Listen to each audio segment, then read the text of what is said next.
Tango.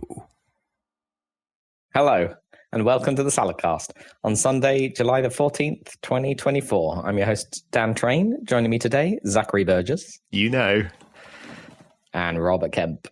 Oh, Tony! I saw someone else making a reference to that recently. I can't remember where, but I was like, oh, yeah. Because isn't Tango sort of back? Like, I mean, I never went away, but they've started, like, weird ads again. Really? They kind of missed the boat on that, though, right? Because there was the middle period of weird ads where they came back. Like all Syraki and all whatnot. But how did they manage to... Because obviously those original ads were genius, but also the happy slapping thing was not good, right? No, because it, like, became the plague of the schoolyard, right? It was one of those things. People just hitting each other. just go. I mean, not much different from normal schoolyard stuff. No, it's true, but probably shouldn't be promoted by an awesome fizzy drink everyone campaign. actually wants to drink. Yeah. Man, Tango's pretty good. Is it, though, any longer? Classic problem. I'd take it over a Fanta. Tango, so what's the tier rating of what, like orange? Because I was thinking about Orangina the other day. How does that... I've never rated Orangina. Like, it's like the bottles are the novelty, right? I feel like it's like a different thing. Well, yeah, because doesn't it say you Orangina have to shake it or something because it has more sedimenty. Because Orangina is trying to be more like actual orange juice rather than an orange-flavoured drink. And something about it feels more kind of European-y, foreign, even though I don't know if it is. Yeah, I think it might be. I think there was something exotic about it when it turned up. Like it would, like I feel like we knew about it, but it wasn't in this country, and then suddenly it was like, oh holy shit, Orangina, like it's here when we were kids, something like that. But then nowadays, I remember having it as a kid though, like it. It's definitely been around for age. But I seem to remember it's a rival. Like maybe I'm misremembering that, or maybe I feel like it's smaller than like a Tango slash Fanta kind of level of unit shipped or whatever. Yeah. It's also felt small as well. Like even though it was like a bottle, I think you only got like less of a can in there. You could probably get it in bottles, right? Cans all the time, probably. Orangina. You probably can now, but I only ever remember them in those bulbous, cool glass bottles, like potion bottles. Yeah, those were cool. But yeah, Tango over Fanta, yeah. I guess they've all been sort of like out-poshed by San Pellegrino, though, right? Right, exactly. Well, that's what I get now. But then there's different kinds. So I like the blood orange one or whatever, the red one. Okay, yeah. That's like a good one. But there's quite a few different kinds. But yeah, I think they have somewhat outclassed for me anyway. Hey, hot tip. Well, I can't actually remember which one of the two it is. It's either Aldi or Lidl's fake San Pellegrino. Pretty good. Pretty good. Yeah. It's always good when Aldi or Lidl have an equivalent close enough. Yeah. Like they do this is it Crave? Is that the cereal that's like kind of like the chocolate pillows, I think they're described as. They're like a corn outer coating, but they've got like a chocolate goo in the middle. But Aldi have their own version called Craze that's probably better. It must be fun to work in that department of like... Yeah, the knockoff department. Yeah. Maybe, although that's probably under threat from AI, isn't it, that department? Oh, probably. Yeah. You could easily type in, give me a Lidl style brand version of Tango. Flaked corn. Them flaked corns. Flaked corn. Put that next to the steamed hams. What about the kind of lemon lime flavor? Like, is it? Oh, what you mean, the sort of 7-Up? Sprite or 7-Up? That's why I flip flop my allegiance and I go back to the Coca-Cola company. You go back to Sprite because I think Sprite's better than. I don't mind the 7-Ups; they're pretty close, but I think Sprite's just a tiny amount edges it. Isn't it that an advantage Tango has over Fanta is it's not made for the Nazis, right? Is that the thing about Fanta? Is that it's actually from... Is that right? Originated in like the Third Reich or something, and then got bought by Coca-Cola. Is that true? I don't know. I have never heard that story. The Germans need more vitamin C. As if there's any vitamin C in any of these drinks. Yeah, clearly not. But maybe Origin. Maybe, yeah. To quote Wikipedia, Fanta originated in Germany as a Coca-Cola alternative in 1941 due to the American trade embargo of Nazi Germany, which affected availability of Coca-Cola ingredients. Not exactly what I would call an alternative to Coca-Cola. No. It was like they couldn't even get close to the same idea. I guess they were just just like gave up oranges. Yeah, the Nazis just couldn't make cola, so they had to go for oranges. Weird. We just got. Maybe they just looked at some warehouse somewhere and be like, we got a boatload of these. Yeah, I'll do. Apple Tango though. Come on now. Yeah, Apple Tango. Apple right? Tango is the daddy. Yeah. I mean, it would have been quite. Rarer? It wouldn't have been quite the same if a man covered in green paint walked up and slapped you. I don't think. Like, I don't think the Tango ad would have had quite such impact. I think that orange was important. Maybe. I think they could have done the green if it was, but it would have been like Incredible Hulk kind of green. Yeah, I think that's all the problem. No, you'd have to make it more closer to the orange style, like lime green, even though it's apple. It would still have to be that ridiculous colour. Isn't there much limeade? Is limeade good? Because you need lemons to make limes taste good. But I like key lime pie, and that's just lime. Not sure that is just lime. And a whole bunch of pie. But what I really don't like is when you like ask for lemonade and get Sprite. It's like, that's not lemonade. Yeah, okay. Like, it's close, but it's not. But it's not, yeah. Yeah. And then Americans consider lemonade to be like still, right? It's not spark. It's not. Oh, yeah, they have that. fizzy Yeah, I don't like America. that, but that very well. Because it's literally just lemon juice and water and sugar and stuff, and ice. Because even a cloudy lemonade in this country is not the same, right? It's a variant on the fizzy lemonade. I like a cloudy lemonade; those are nice. Oh, same, yeah. I mean, again, the San Pellegrino one is pretty nice. Although it's very tart. Tart.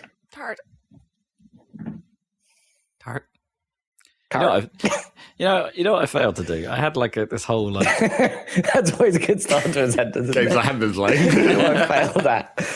What's that? I had this whole joke intro planned in my head that just got totally derailed by the Tango. But what to this podcast? Yeah. Because I was like, okay, this is a podcast about video games. But before we talk about video games, we should talk about what we do in our day-to-day boring ass lives. So let's get into it.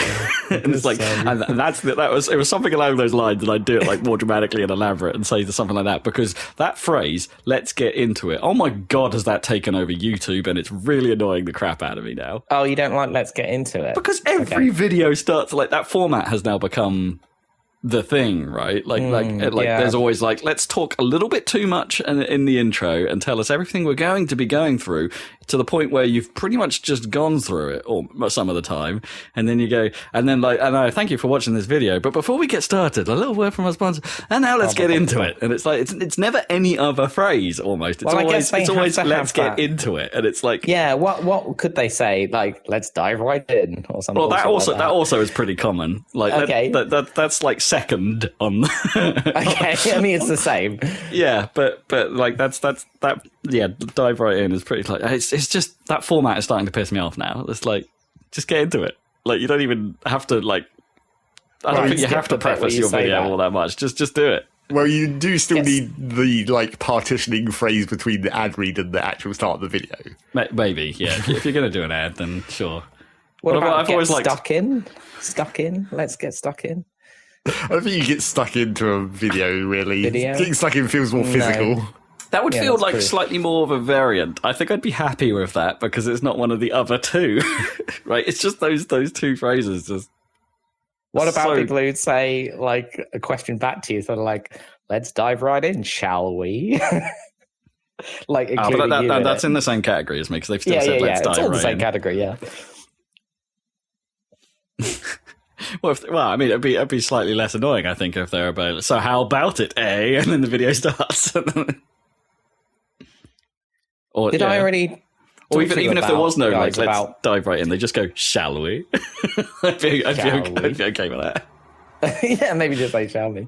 Did I already talk to you guys about like I'm getting annoyed by the phrase, it is what it is? Whatever. The people say that a lot. Yeah, I think we talked about that off air, not on the podcast, but yeah. Because it's what it is. Because I was watching this interesting NPR video about linguistics or whatever. Perfect for the top of our podcast, which is mostly about that. Grammar section. And the presenter referred to that as something called a thought-terminating cliche. Right. Which is quite useful because that's exactly what it is. It just ends the conversation, right? Oh, it is what it is. Yeah, it's trying to say, like, it's basically, it's like you're trying to say, like, whatever, I don't really care. Move on. That's my... Yeah, like there's nothing... I don't have anything more to add about this.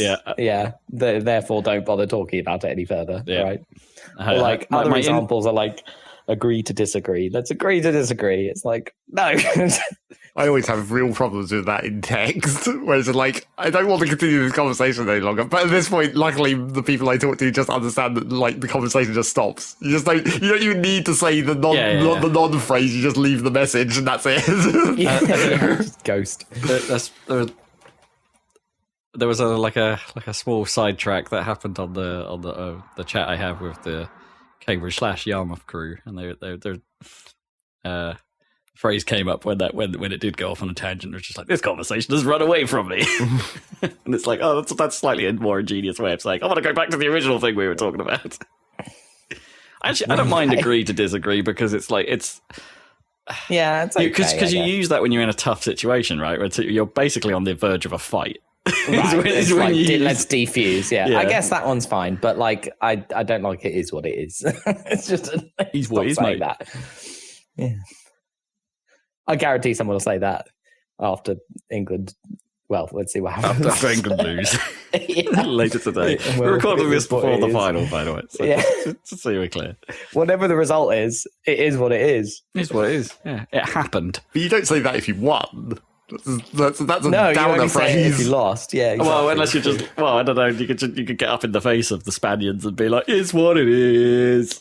Yeah, people don't use it like that. That would be funny. After you win, it is what it is. Chin up, Spaniards. It is what it is. Chin up. Very English. Football's been played and England did the biz. Oi! Oi! I'll never forget those Adam and Joe made up football chants. You know, you can kick that ball into the goal with your foot. Yeah, I mean, you can. You could also kick it with your face. That's legal. Yeah, that's true. It's legal. Face kick. Anyway, that was my rant for this week. Just mainly because I've been watching. It came up because I was watching far too many videos about Steam Deck, because I am this close to pulling the trigger. Yeah, it's tempting. It's yeah. I literally got my Switch dock attached to my PC, not PC, my monitor or whatever, as well as the TV, so I could see what that's like, know, playing something like, because I use a Mac for this and for work, for everything now. So, instead of getting a whole PC for playing PC games, could just get a Steam Deck and like dock it up. Yeah. Right. Yeah. I mean, you're definitely not going to get. So this is the kind of the sort of problem with it. Is like Steam Deck's not that powerful a machine. So docking it and running stuff like that for. I would a current gen the AAA space. You're going to trouble. There are AAA PC games. There's like 4 of them. Not that are uniquely PC. Then you're going to struggle. Yeah. But like if you were to try and be like, oh, this will be an alternative way of playing God of War on a TV, right? And it's like, for sure. No, even though like I got PS5 for that. So, yeah, exactly. But yeah, you know what I mean. That's what that. Yeah, I get it. I would be tempted purely for it being a. Well, twofold really, not just purely, but like an emulation hub, just like a way of getting anything I'd want to play emulated on my TV, And, well, basically my enormous Steam indie library, right? I wouldn't necessarily go to the big hitter games, but like if it can run Lethal League with no lag on my TV. And can it? Have you researched that one? That's a win. Oh, we'll be able to do that easy. Yeah. Okay. Sweet. Won't be able to necessarily do it at 4K, but it'll be able to do it at 1080, no problem. But, that'll be fine. Yeah, because just when Zach tried it like this time a long time ago over Steam Link, it's just like there's just that little bit too much latency to make games like that good. Yeah, for sure. I mean, who knows if they've made that better by now? Of course. The problem would probably be that time when we tried it that time was after like a long time after I tried in my house going down to the Mac. Yeah, that was like a long time after that. Then we came here and tried it then. I think it might be a little limited in the sense that I don't necessarily think that technology has probably had a lot of attention from Valve. And secondarily, we're using the Steam Link app on my TV, which definitely won't have had an update. Well, no. So if the weak link would probably be that. So I don't know what other. I actually don't know what other device you could Steam Link to. Well, yeah, that's the actual question. Is like what even runs that. Unless you end of the app, unless you can find an ancient Steam Link device, and then even then, I don't know what the latency was like on those for realsies. Short of that, your only option is a deck. Well, I mean that's not true. The other option I would have for this sort of thing would be to go down the micro PC route, and do things that way, which actually sounds like that. Like it might work out a bit cheaper, but then the sort of micro PCs I was looking at are in the same price bracket, and I don't necessarily think they're that much more powerful than a deck. And the deck ecosystem just sounds more convenient. Right, it's convenient, yeah. Like Emu Deck, if you're into the emulation stuff, just sounds super easy. To get up and running. And it's and it'll probably do as much as I'll need it to. I don't know. I like to tinker with those things. And I was looking into this thing called Batacera, which is it's basically a Linux OS distro that's only real purpose is for running emulated games. And so it's got its own little ecosystem that you can run on it. And it's got inbuilt Sinden light gun support. So you can run that off an SD card in your Steam Deck. And then I can play light gun games on my telly. Right. Hot Sweet. damn. Okay. I mean, this is seeming like a... I know. The only sort of the thing that's reeling me back is the classic conundrum for me, which is just like, I actually don't have all that much time these days. Yeah, and I've got plenty of games to play and plenty of machines on which to do them. It might be an impetus to play more of the games you have, I guess. Maybe, yeah. If you're worried about not shutting yourself in here all the time, then playing the PC games on the TV would solve some of that. 100%, yeah, because I need to. It'd be nice to have my eyes on it. Like, well, at least about. So if something happens to Milesy, I'm a bit more aware, I suppose. Yeah. Than being shut in this hot box of a room. And you can start exposing him to video games. Well, absolutely. More so than you already do. Well, yeah, he sees quite a lot. But he's seen things. He was reaching for my Xbox controller just this morning. Unfortunately, he hasn't made the connection, I think, that like the controller and the TV go together. He's already been doing enough with the remotes. Yeah. I don't think he makes the connection there either. But like he just likes things with buttons, which is a good start. Although I think he did finally get the association between my MIDI keyboard attached to my PC and the fact that was making noises. Like because he came and sat on my lap this morning while I had it out, and it was. Just mashing the keypad, and he was having a whale of a time. Like, I think he finally was like, "Ooh, I get the connection now." Maybe, or he just likes hitting things. Or he just liked hitting the keys. Yeah, that's true. Because that seems likely. Yeah, entirely plausible.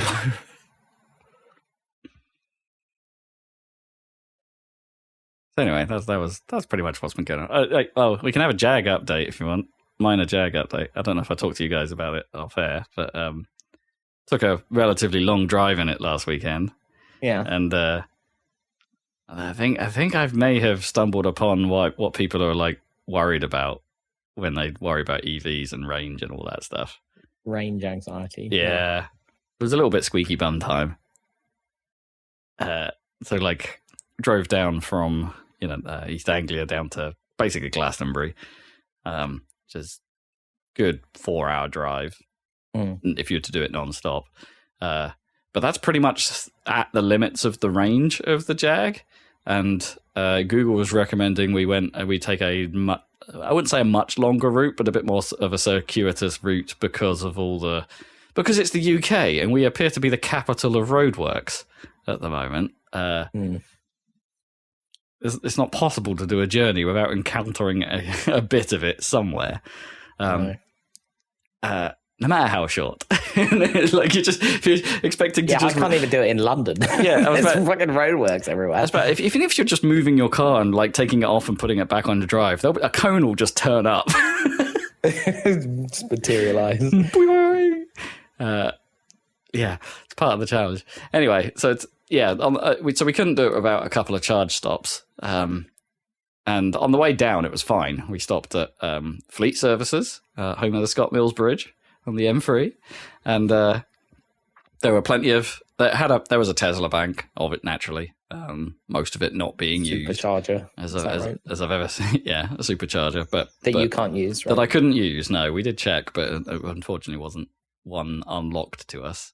Because there are some that are now. I should point that out. There are a good number, not even reasonable yet, a growing number of chargers that are accessible to non-Tesla users. And if you can, use them. They're the best by a long way. So out of all the ones I've used so far. But anyway, yeah, they had like 7 working rapid chargers, and it was quite easy. Just slot in, got the cable in. Good. Yeah, no problem. Sorted. Quick charge, enough to get there. We'll come back here on the way back. Sorted. On the way back, however, on the other side of the road, because it's one of those service stations where it's on both sides, it's a very different story. They, again, would have had the same layout of chargers, but 4 of them weren't working. And so the other 3 were oversubscribed, shall we say. There was a sort of not a queue, but a sort of just a random like, who's nearest? Let's just wedge yourself in there first. Kind of scenario going on. We got pretty lucky because we managed to squeeze into a spot quite quickly, only to realise that it didn't have a CCS connector, so it would have been a slow ass charge. So it's like, oh crap. That's not going to be enough to get home. Well, let's at least get something in the thing. Only to then have the person next door to us leave. So it's like, okay, great. We'll grab the rapid charger, plug it into our car. The charger immediately has a fault and goes offline. For everyone. Yeah, not just us. It just goes, no, I'm not working right now. When you plug it in, and we're like, no, what do we do now? Like, what is going on in a charger? Like, what's complicated about a EV charger? Like, if it's got voltage or whatever. I mean, it's pretty. Yeah, I guess it's dealing with a pretty high voltage supply. Yeah, but I don't. But like, what's the technology in the Is the technology in the charger or in the car to like regulate the voltage or whatever? I don't know. I think it's. How complicated is it? Yeah, I think it is in the pedestal for those DC chargers, for those rapid ones. So it's not in your car because your car has when they describe EVs as having a charger on board, but what they mean is that's a way of converting the AC to DC for the battery. They've got something inside them for dealing with that. But yeah, but when you're dealing with DC charging, the charger is the pedestal or whatever you're plugging in. Okay, but even transformers, like, I don't know. I guess that's what they are. It's not new technology, is it? Yeah, no, I guess that's all they are. But they have anyway. They have some sort of fault, and then it shuts down for everyone. Fortunately, no one was parked next to us at the time, because that person had just gone. So it had a fault, but then it meant both sides of it weren't working for a while. So it's like, great. Luckily, the person 2 slots down disappeared, so we quickly snuck in there, got a charge going, and it's like, that's fine. It then took about an hour to get just enough charge for us to get home because the charger wasn't working particularly quickly for some reason. It wasn't charging at anywhere near the speed that my car could. Probably about half the speed my car can charge at. So yeah, we're hanging about for about an hour, only to come back and discover like more of a fight is going on about who gets to use the charger next. People like wandering around going, "Are you going? Are you going?" It's like, "Yeah, we're going in a minute." And then someone else going, "No, I was here first, mate." Like, "No, I'm going to get in there." And it's like, "Not my problem. I'm just going to drive away." Yeah, you managed to get in there. And even then, we got home with about 12 miles left in the battery. Oh my god. Yeah. So it was, yeah, kind of difficult. I mean, it was good. It was good in a way because it forced us to like let Badger have a run around and stuff like that. Let Milesy have some time out. But of the anxiety of it, of like, and having to be in like a social situation, like of being in a queue or whatever, when and having to deal with all this, and then having like a good.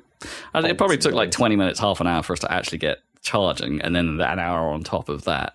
On an already pretty long drive, and it's just okay. I'm starting to. It's good. It's good to have a break and everything. That's fine. I don't mind that, but it's all the hassle of like dealing with people and faults and shit like that. That's the problem. I don't need super long breaks when I'm on a drive. Like I just need a quick stop off, stand up, go to the loo, come back, and then I'm good to go again for like another good 2 or 3 hours. It's like I'm not so bad. I can do 4-hour stints in one without too much trouble. But Smokey and the Bandit. Yeah, but it's I don't know, it's a bit of a palaver. So if you were in a Tesla, it would have been. It would have been a non-issue. It's purely infrastructure. That's the issue. 100%. Yeah, it would have been which a non-issue. Presumably will just steadily improve, but still. Yeah.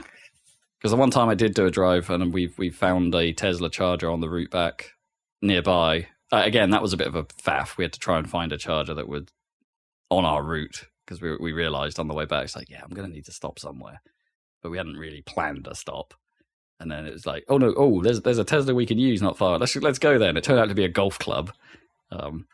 It just happened to have an unlocked supercharger, and we're like, yeah, okay, let's use that. And it was great, an absolutely seamless experience, and cheaper than most chargers are. Great, yeah. Hurry up and unlock all your chargers, Tesla.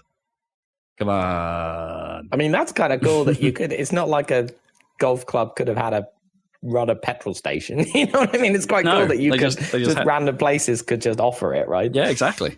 Yeah. Something not possible with the old system. Yeah, I mean, weirdly, what is it? The sort of, what do they call those, like industrial shopping areas, I suppose, like where they're just big units with a car park, like, these out of town type places, whatever those are actually called. Retail parks, I guess. Retail park, yeah. Yeah. There's a Tesla charger near the Asda one near us now. That's an unlocked one, and I do see cars there, so I guess they've come. I assume the only people that would use those would be people like on a drive and just need to stop somewhere.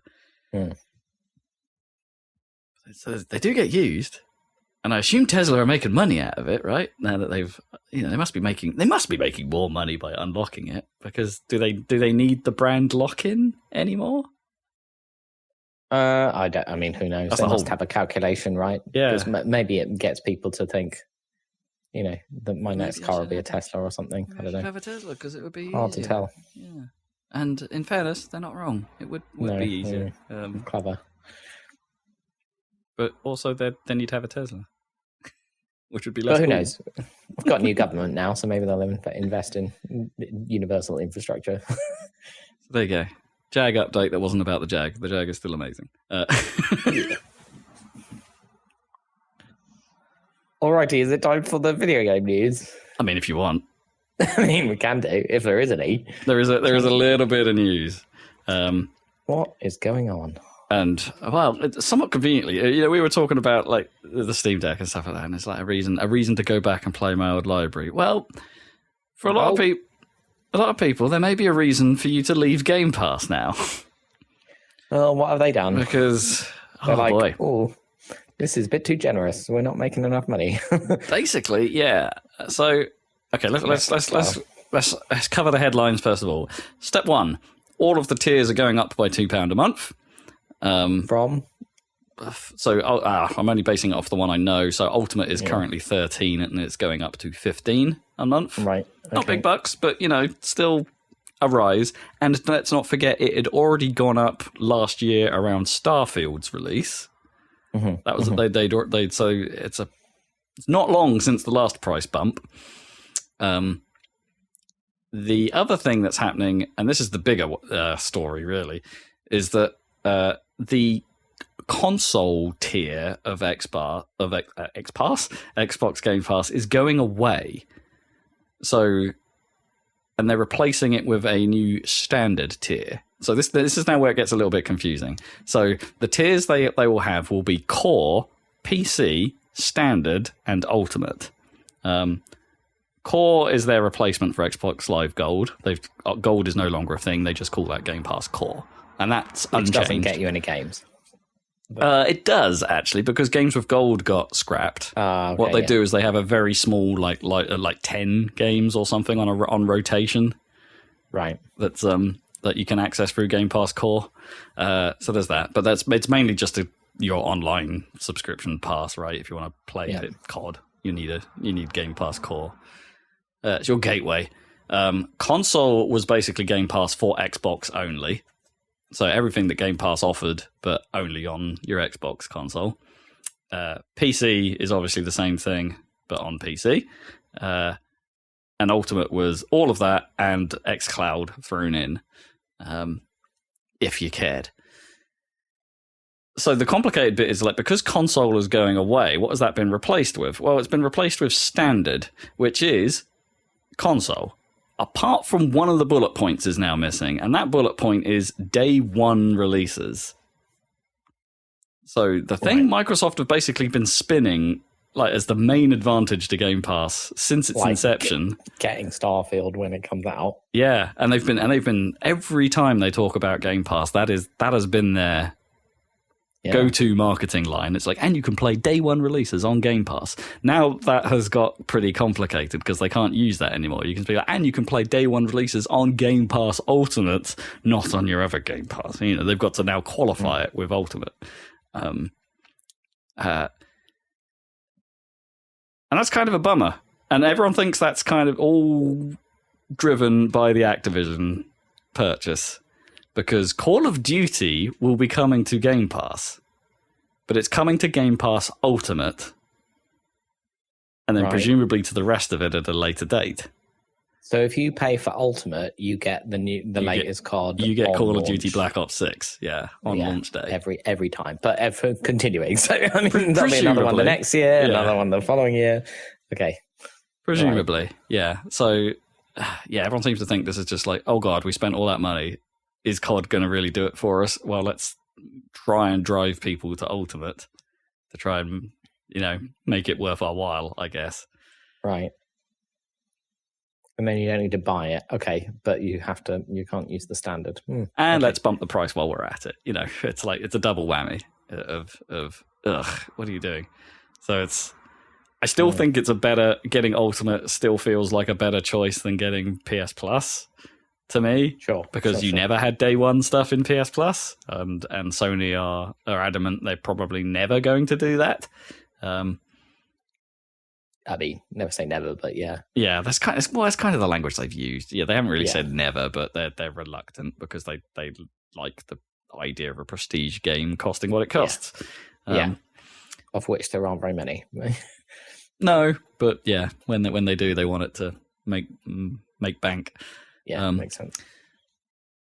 So, the best deal in gaming is not as good a deal as it once was. Yeah. I'm beginning to feel like this is the tip of the iceberg, and that there'll be more of this with Game Pass specifically, or where Game Pass is just going to keep because it's just so quick after the last hike. Yeah. Yeah, it feels like another hike won't be that far away. Yeah, especially if COD on Game Pass doesn't push the needle. I mean, what would I'm not even sure it's going to work. I think the people that play COD are the sort of market of players that reluctant to use the phrase casual here, but it kind of is a more casual gamer, right? Who like, a bit like the FIFA players, right? That's their thing. Yeah. They get a console to play FIFA. They get a console to play COD. Sure. Are they going to benefit from having Starfield and everything? Or no, I don't think they will. I think it'll work out better for them to just buy COD. Right. And not worry about, COD and Game Pass Core, because they'll need Game Pass Core. Yeah. Which is the same as... as gold, as what they've already had. So I'm not super convinced this is a strategy that works in terms of getting more players into Ultimate. Sure, you'll get a few bites. Of course you will. But I don't know. A big needle pusher? Not so sure. Not so convinced. There is one silver lining to this, and that is if you are on Xbox console now, if you're on Game Pass console now, it becomes a sort of invisible tier. So as long as you don't drop your sub, you will still have access to that old tier and the extra bullet point that goes with it and the day one releases, because that's what you signed up for. Right. So they're not legacy. So if you're in, you will remain to be in. The moment you lose your subscription, the moment you let your subscription lapse, that's it. You're out, and you'll have to go to standard tier. So there's that at least, but it becomes harder to recommend. They just make it that little bit harder to recommend. Sure. Anyway, that's the Game Pass controversy. That's the news. Okay. Yeah. What do you feel like, Zach? Are you on PC tier? I don't even remember because it was all automatic when I was setting up my PC. They just make you just like have a month free and then forget about it because of course you will. Did you get it so I do need to look Windows at or what gives you the 3 months? Yes, it's like, Windows 11 when it's part of the install process. Oh wow, okay, I didn't even realise. Literally before you've ever logged in, it's like, here, give me your credit card number. Classic. Yes, you must be on PC tier, I would assume, because Ultimate tier is completely useless to you. Yeah. And PC tier is still a good tier if you're a PC only player. So, other than I think I've remembered that I have looked at that account page, but I also seem to remember that it's some classic account bullshit where it's like this page is completely useless. This doesn't actually let me do anything. Yeah, it's going to be hidden away in some sub menu. It'll be in the app, right? Or maybe the Xbox app. Or the game. Is there 2 separate apps still? I forget.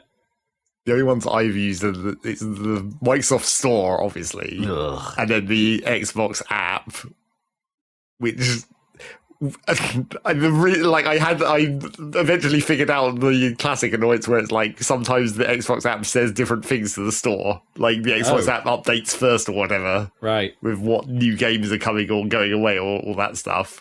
So it's like, I guess that's what I should use for that information at least. Let you install directly from the Xbox app as well? I know it's probably using Windows Store backend. It does you can just hit the install button there. Yeah, cool. It's at least mildly convenient. Sort of. So they're being randomly 2 apps. Yeah.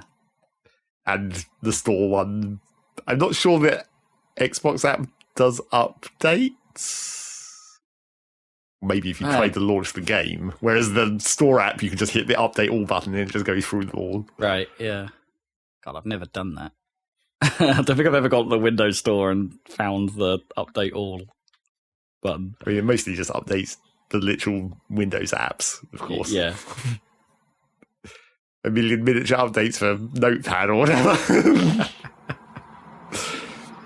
Apparently that's one of the few modern apps that you can still get up and running on Windows 95. Like if you put that version of Notepad on a Windows 95 machine, you can get it working. I heard they added like spell check to Notepad. It's like, no, don't do that. No, I want my Notepad as bait. Leave it alone. I don't care. Do what you want with Notepad. I've got Notepad++. Well, I just don't. Yeah, okay, I don't like Notepad with tabs. I just find that annoying. Like again, that's a Notepad++ thing. If I want multiple files open at the same time. Yeah, it's weird because I thought I would be well on board with like their revamp of console, right? So you open console windows and they become in like tabbed environment and stuff like that. I have never used that, as it turns out. They always open a new window and I'm like, yeah, that's cool. And the other thing that I find annoying about Notepad with tabs, or it's like, I guess not annoying, but kind of weird, is just like it remembers the files without you actually saving. Like, or at least the last one or something. It's like you don't actually have to remember to hit save; it just stays there. But then it's not actually saved, of course, because you haven't created a file. It's just in Notepad. Yeah, Notepad++ does that.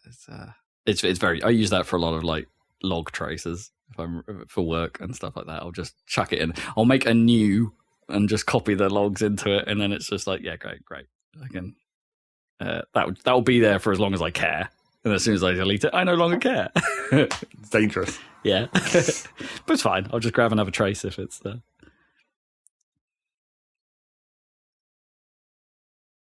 It does warn you, though.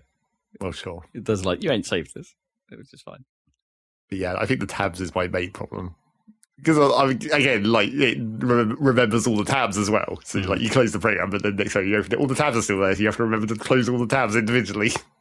Oh, right. Okay. So automatically remember. Yeah, okay. That's fine. I don't mind that. And I don't think it has the right shortcuts. Like, I think it has, like, close every other tab and then, like, close tabs to the right.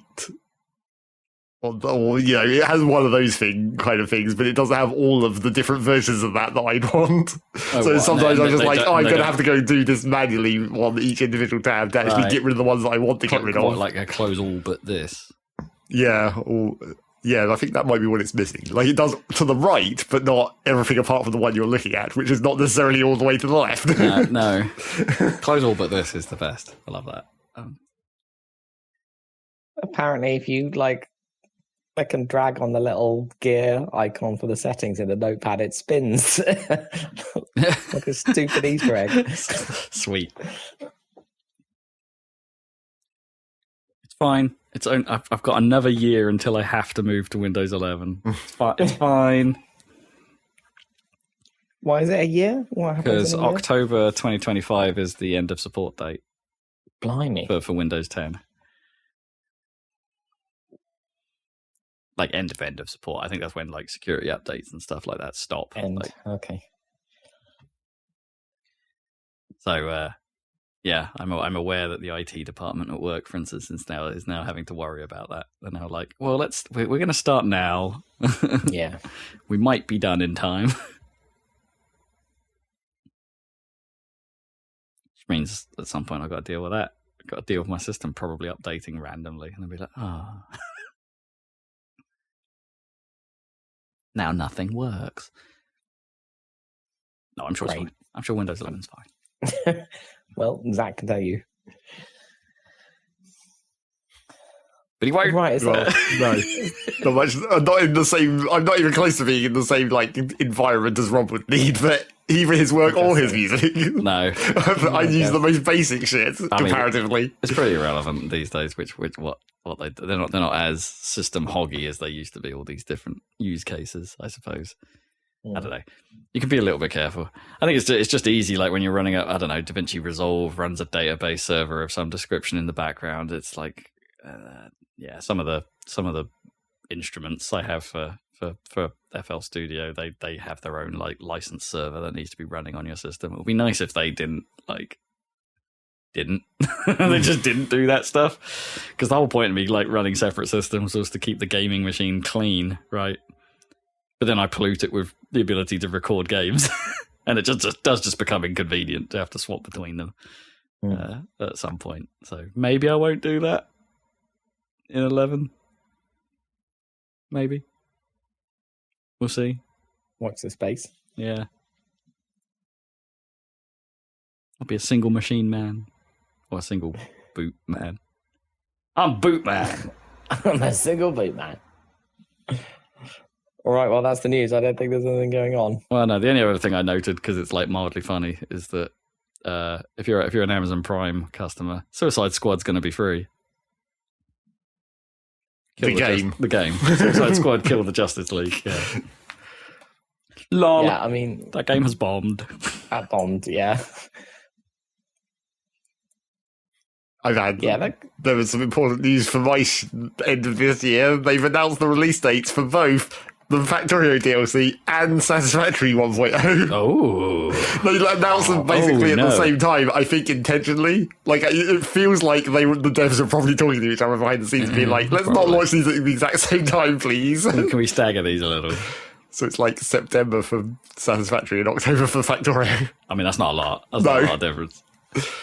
Wow, that's kind of funny. Don't know if I could even get through the whole of Satisfactory in a month worth of time. Does that mean they've finished the single player, like, story stuff? Well, I mean, they still haven't said anything about it because they're actually not spoiling it at all, so we don't actually know anything about it, but presumably it'll all be in. They did last week tease, like, what's a very slight tease, like, through the clouds of what's going to be at the top of the space elevator that you're making. I did see you picked up Planet Coaster 2. In the league, You sniped my bid. God damn it. I mean, I was considering whether or not to bid for that, because I don't, like... Is there a release date on that? It's like later this year. Oh, it is out, okay. And it's like, that seems like totally out of the blue, but then again, when you look at like any of the footage, it's like, well, it's just Planet Coaster again. But now how much work have they really done? I have water parks now. Well, sure, but that's not necessarily...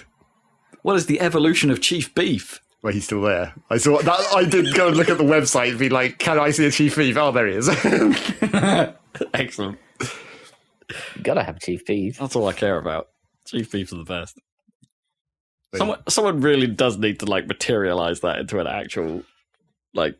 I'm sure someone probably already has. Yeah. Cosplay that shit. I want Chief Beef turning up at my birthday party.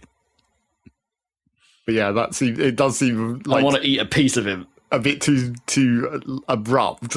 So I was like, maybe it won't come out this year, but, assuming it does come out this year, it should be some easy points for our league purposes. It'll be fine.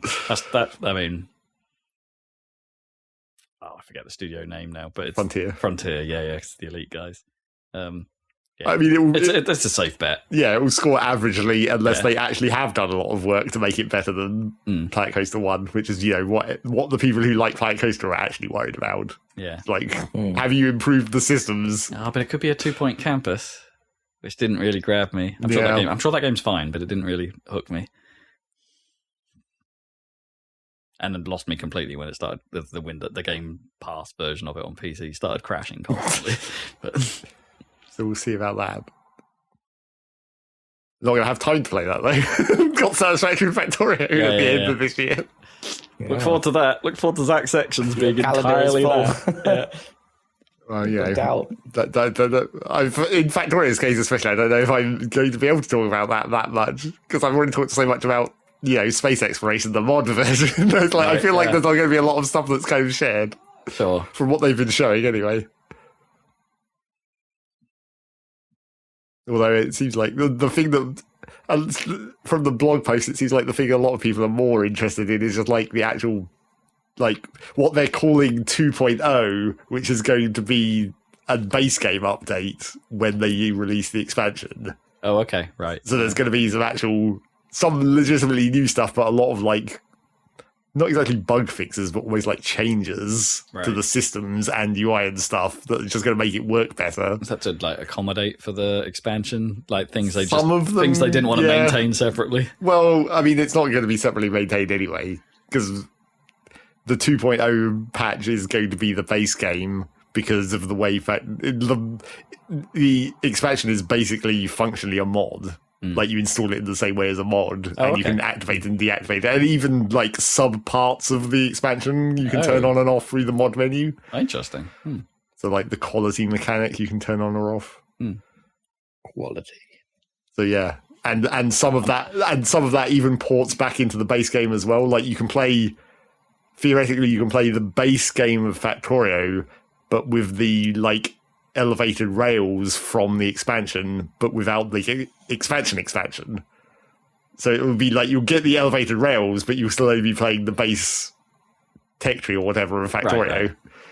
So it goes both ways because of it just being a set of mods, basically.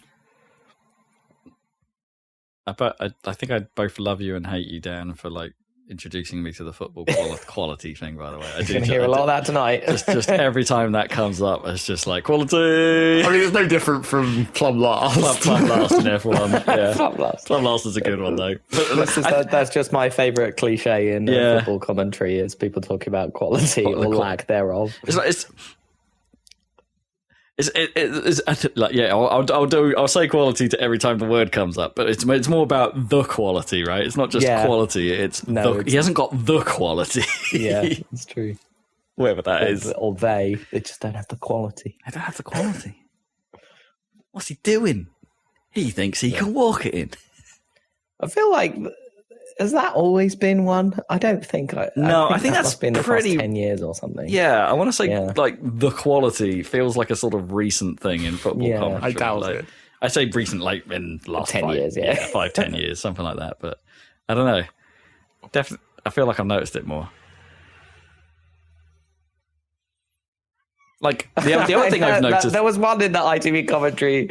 I mean, making fun of this is as old as time, right? There's a section in Private Eye, Coleman balls, right, which has been listing it since the 70s, all those stupid cliches that they use.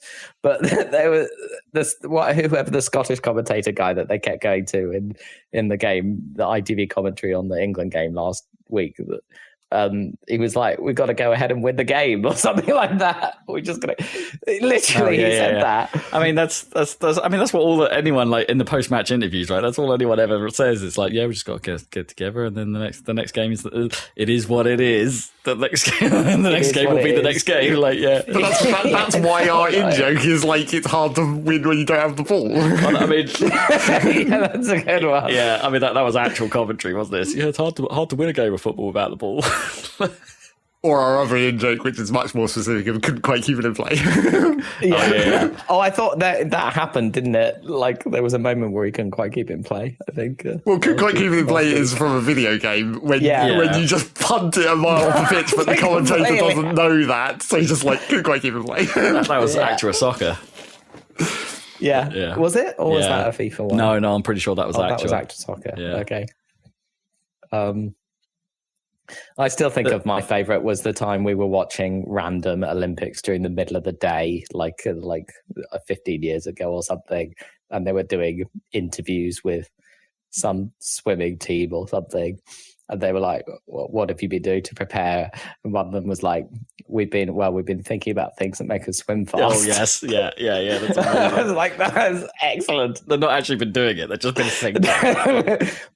I'm thinking about things that make us swim fast. Yeah, good plan. Good advice. Yeah. Thanks for that thrilling insight. Oh, genius. I mean, but what else are they supposed to say? I know, it is I know tough. They get media training. Like probably they didn't have media training, those guys, because they were just on a swimming team. Well, and Olympians, they probably don't get that same Whereas footballers, they must get training on how to deal with the interviews. Or Absolutely, whatever, they do. Yeah. But it's not their job is to kick balls into goal. It's not to put things in hole. But that's the controversy over Wimbledon as well, right? Wimbledon, because that's a mandatory requirement for playing in the tournament is that you have to do interviews. You have to do interviews. Right. So that's why they've changed it, right? So they do them immediately after the match, and they only talk to the winner unless it's the final, and then they talk to both of them. And they do that because they used to do that on the final, right? They used to talk to Roger Federer just after he won, right? And they would it was him always. Yeah. And they would do that after the final, and they would do that on the court.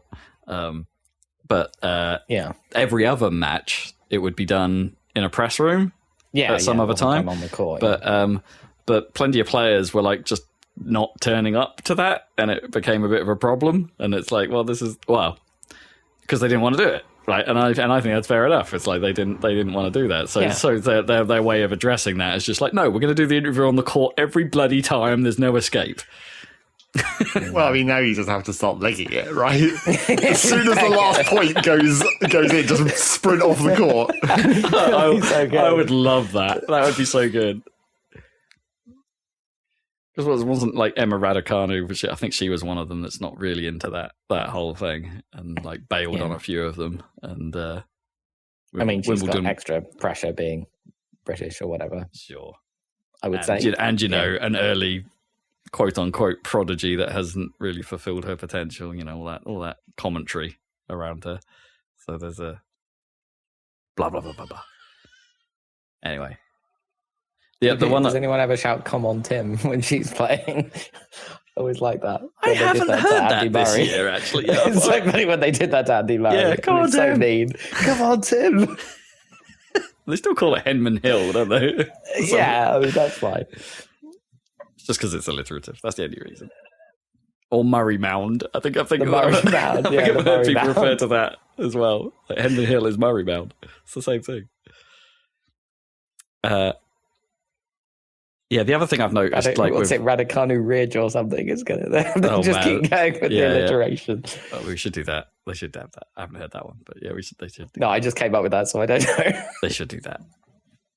Cut the check, Wimbledon. The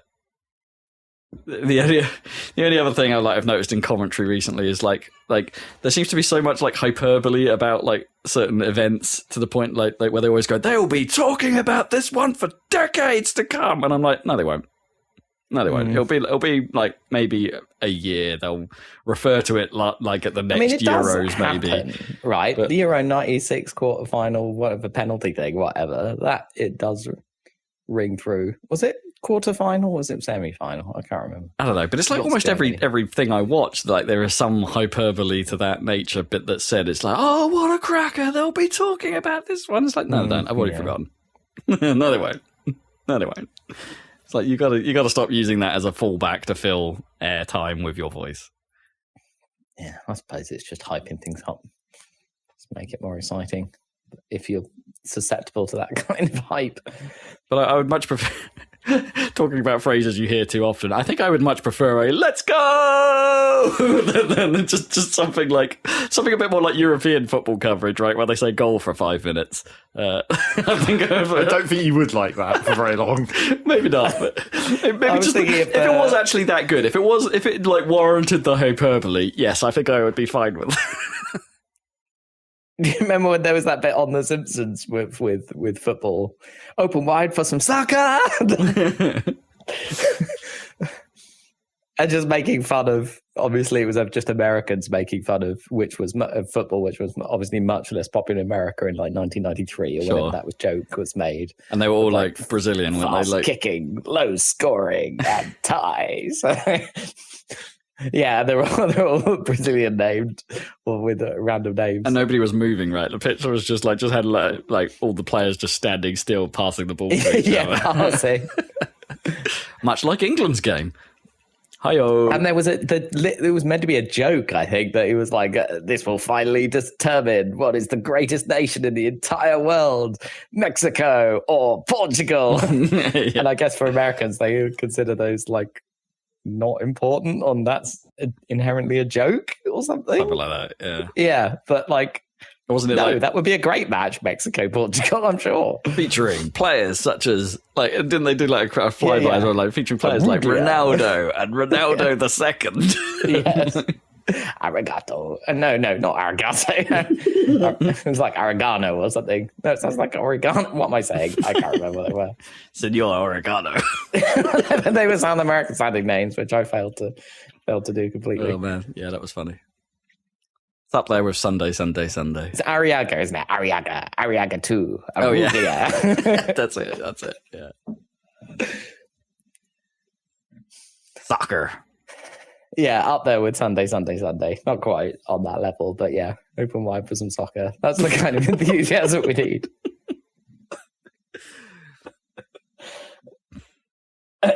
My mouth is agape. I'm ready for the soccer. Right. Oh, before we talk about what you've been playing, what is the status of EA Football Club? Not FIFA. Not FIFA, but I think we'll forever call it FIFA. Yeah, FC 24's out. Right. How many of them have there been, that non-FIFA ones? Just one. One. I think this is the first. Right. And the FIFA officially licensed rival doesn't exist yet, right? No, because it's not officially licensed. Technically, it's officially made by FIFA, or it's contracted by FIFA. Okay. I should say. And no, that doesn't exist yet. I think that's probably a long way off. Right, yeah. They got to build the tech from scratch somehow. They're not going to get the tech from, what's the Japanese one? That's it was Pro Evo, but I forget what it became for the more. They changed their name for the more recent, like eFootball, something like that. Right. And it wasn't very good. Okay. So they've lost their audience. Right. So that's where we are. And it's considered fine, is it? FC24? I could not tell you. I'm sure it's exactly the same as FIFA 23. Yeah. Anywho, what are the games we have been playing? Starting with Zach, I guess. Is it Factorio and Satisfactory, or are you still waiting on Well, those? no, yeah, I can't start playing them until now that there's a specific date. I it didn't really make you think, I better go back and play the current version. Well, not really. Like in Okay. Satisfactory, especially, it's like you definitely don't want to start a new game of that if you don't have the 1.0 version or whatever. Factorio, there's it's an expansion that's different, but I'm still not going to go back to that anytime soon. Mainly because I've been playing like Oxygen Not Included again, so Yep. Okay. I've got a different complicated game to spend lots of time fiddling around with. But yeah, that's mainly. Well, not really mainly what I've been playing. Second mainly what I've been playing. Second mainly. Was Oxygen Not Included. But yeah, it's weird now that it runs so much better. You would think that I can have so many more duplicates. I can have a much higher population, so I can get shit done faster or whatever. Except I'm already at the point where most of my population is idle most of the time because I don't have anything for them to do. Oh, I'm just I'm having to come up with new projects just to spend their time on. I guess really what I've been failing to do in this save is I haven't really started the space program. I made one rocket to go to the next asteroid, the third asteroid, I guess, that's not linked by the teleporter. Did that. But I have been working on that asteroid mainly with a 3-man crew, getting the stuff there set up. But then at home base, it's I probably should just make another rocket and just start doing space missions and scouting new locations. Because I haven't revealed any more of the map for a very long time. It's I probably should just send a rocket out there with a telescope and start looking for the other planets, find out where they actually are. Because I have already, I've researched the whole tech tree, and because I kind of deliberately chose an easier map, this starting asteroid has, a bunch of crashed satellites on it, which make a bunch of radiation, which you can use to fuel the radiation powered rocket.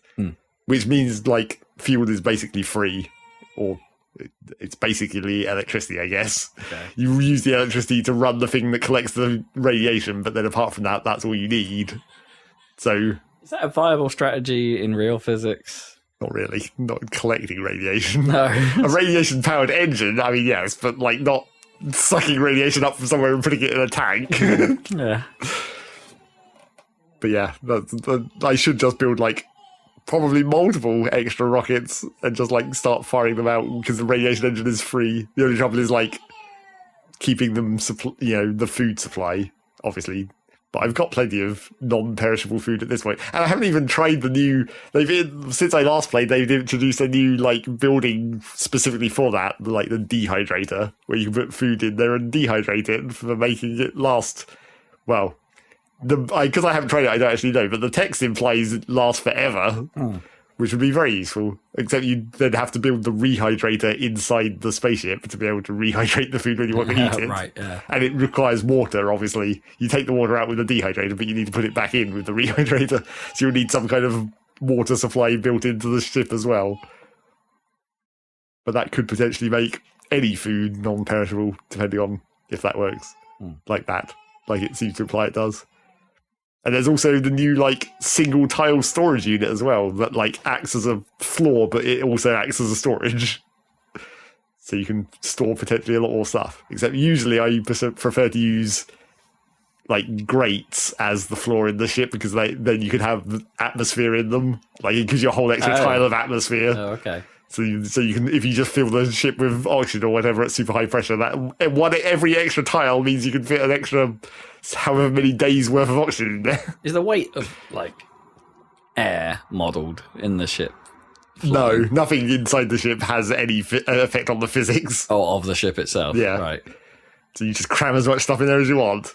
Or if you're a real exploiting person, you can actually... There's ways you can break the game, basically, by, like... Because when you're looking at the interior of the ship, it's like a separate view of the map, except it's like a small room. But there's exploits you can do to, like, break the wall and then build in the rest of the empty space around the ship. Okay. So if you want to, you can totally exploit it and make a giant ship that's like a TARDIS level... fit an entire, nuclear power plant or whatever in there if you want. So, I don't know why this reminded me. I do know why it reminded me. Sidebar, right? So it's a Star Wars knowledge time. No, good.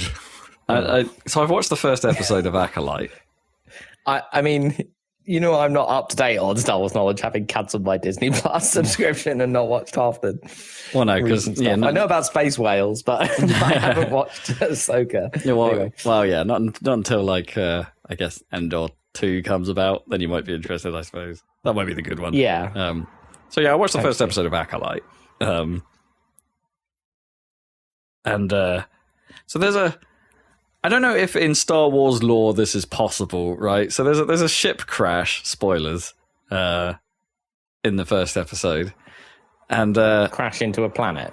Yeah, it falls out of nearby space towards a planet because it gets disabled, and the occupant survives just by strapping themselves to a seat-like structure. It sort of bumps along the ground and smashes, and yeah, everyone's okay. and it's just a few things broke. Yeah. In the cockpit No, the ship is well busted, but like, oh right, okay. Like there's bits of it in, they're not level anymore, right? Like there's cracks and stuff, and like and holes in it, and the person's absolutely fine, like barely hurt at all. And It's like when the Enterprise D landed on that, crashed into that planet, right? In fucking generations, and everyone's fine. That's what I was going to ask. Like, yeah, because like, is there any like, presumably, my guess is like, is there any like in lore thing that explains why that could possibly happen? And I'm guessing it must be like the Star Wars. Well, yeah.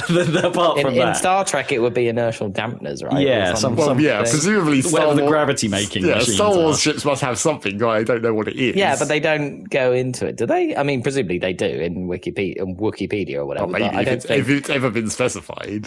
I would be surprised if it's literally called inertial dampeners, like they just copied it from Star But also, Trek. like, you could, like, it could depend on, like, how thick the atmosphere and how strong the gravity is of the planet. Like, you could actually come down quite slowly if it was a certain... But they never really, like, visualised that, No. right? No, every planet was always Earth gravity. Yeah. As far as I know, there's no, like... It's a thing. Anyway, in a canon stuff, I think they just avoid talking about that shit, right? That's because it's a Star Wars rather than Star Trek, right? Whereas in Star Trek, they would be interested in having the machine and then what happens when it breaks and all of that. I mean, I think it annoyed me more because they very specifically in the script call out, it's like, oh, it's very unlikely she survived, and then she turns up like. The person involved is basically uninjured completely. I mean, the real question is why happy landing. Why did that ship have an escape pod? Because practically every ship in Star Wars has an escape pod. They did. That's part of the plot. Important. It did. Have you seen? There's an edit video where Obi-Wan says "another happy landing" after every landing in all of Star Wars. Like it just shows every single time a ship lands in the films, and he just says. Another happy landing. Another happy landing. Great. And sometimes you got like multiple ships landing at once and it's like overlapping over each other. Anyway, yeah. It should be something that comes up on the cockpits of the ships, I reckon. Like some part of it, like it's just like Exactly. Thank you for flying Air Junker. Classic Star Wars would not be interested in what machine made the gravity on the ship or whether it would allow you to survive. No, I guess my question is more like, is that something from you guys' knowledge of Star Wars? Is that a believable outcome, or is this just another? Yeah, I mean, like Luke crashes his X-wing on Dagobah, right? I know he crashes into like a swimming pool or whatever, but like. I don't know. There's definitely precedent for But like that wasn't really a crash. That was like a bad landing sequence. Because he had triggered the landing sequence or whatever. And then in the sequel trilogy, or in the Force Awakens, like the Millennium Falcon is literally like bouncing off the ground and off trees and stuff as it's landing on the fucking Death Star, big Death Star thing, Star Killer base. Which looks cool, but also ridiculous. Like the moment, imagine a normal plane touching a tree. That would be the end. Sure, rips it apart. Yeah. And, there's all those wrecks of Star Destroyers that are on the surface mostly intact. Yeah. Whether the people inside would have survived. That. Yeah. But they're certainly structurally that answers your question, Rob. No. But I think Star Wars is just meant to be an adventure thing, and therefore, if it's fun, I think I feel happy about it if there's precedent. Yeah. Well, yeah, I would say so.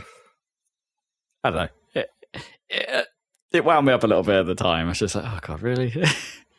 I think a few was just a little bit banged up.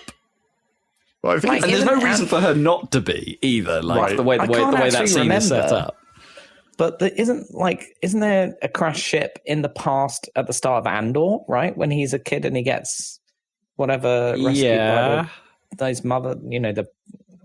Is there a crash there? There is a crash there, yeah, because that's part of that. People survive. I can't remember. I don't know that they survived. I thought that was. Or maybe that he's just scavenging or whatever. Yeah, and then the bounty hunter or scavenger hunter, those other, right? That other crew. Okay, fair. Yeah, okay. It's not literally just in the last series we watched. But yeah. No. Okay, fine. I think it's quite the same. Yeah. But I guess that's a case of the opposite precedent, that there is nobody there. But then actually, I can't remember quite enough whether they were murdered by the natives. I'm sure Mando crashed his ship on the ice planet or something at some point. Yeah, there was that before he got the Naboo fighter. Yeah, the Razor Crest, which was way cooler. That was just stupid fan service. I mean, the Naboo thing. But anyway, it's fine. Anyway, sorry, sidetrack. No. I also played a game that I played a demo of before, Urbek City Builder. We talked about it on the podcast, I think, but I couldn't find it. No, I don't remember that. Well, the thing was, I tried to use our website to actually search for it, but I couldn't find it. So Urbek. maybe we didn't tag it, or maybe because it was only a demo. Maybe I just forgot about its existence. Possibly, yes.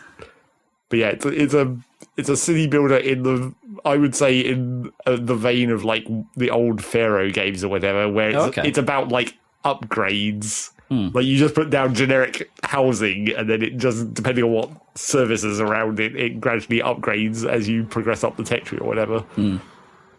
Except unlike Pharaoh, it doesn't rely on pathfinding, thank God.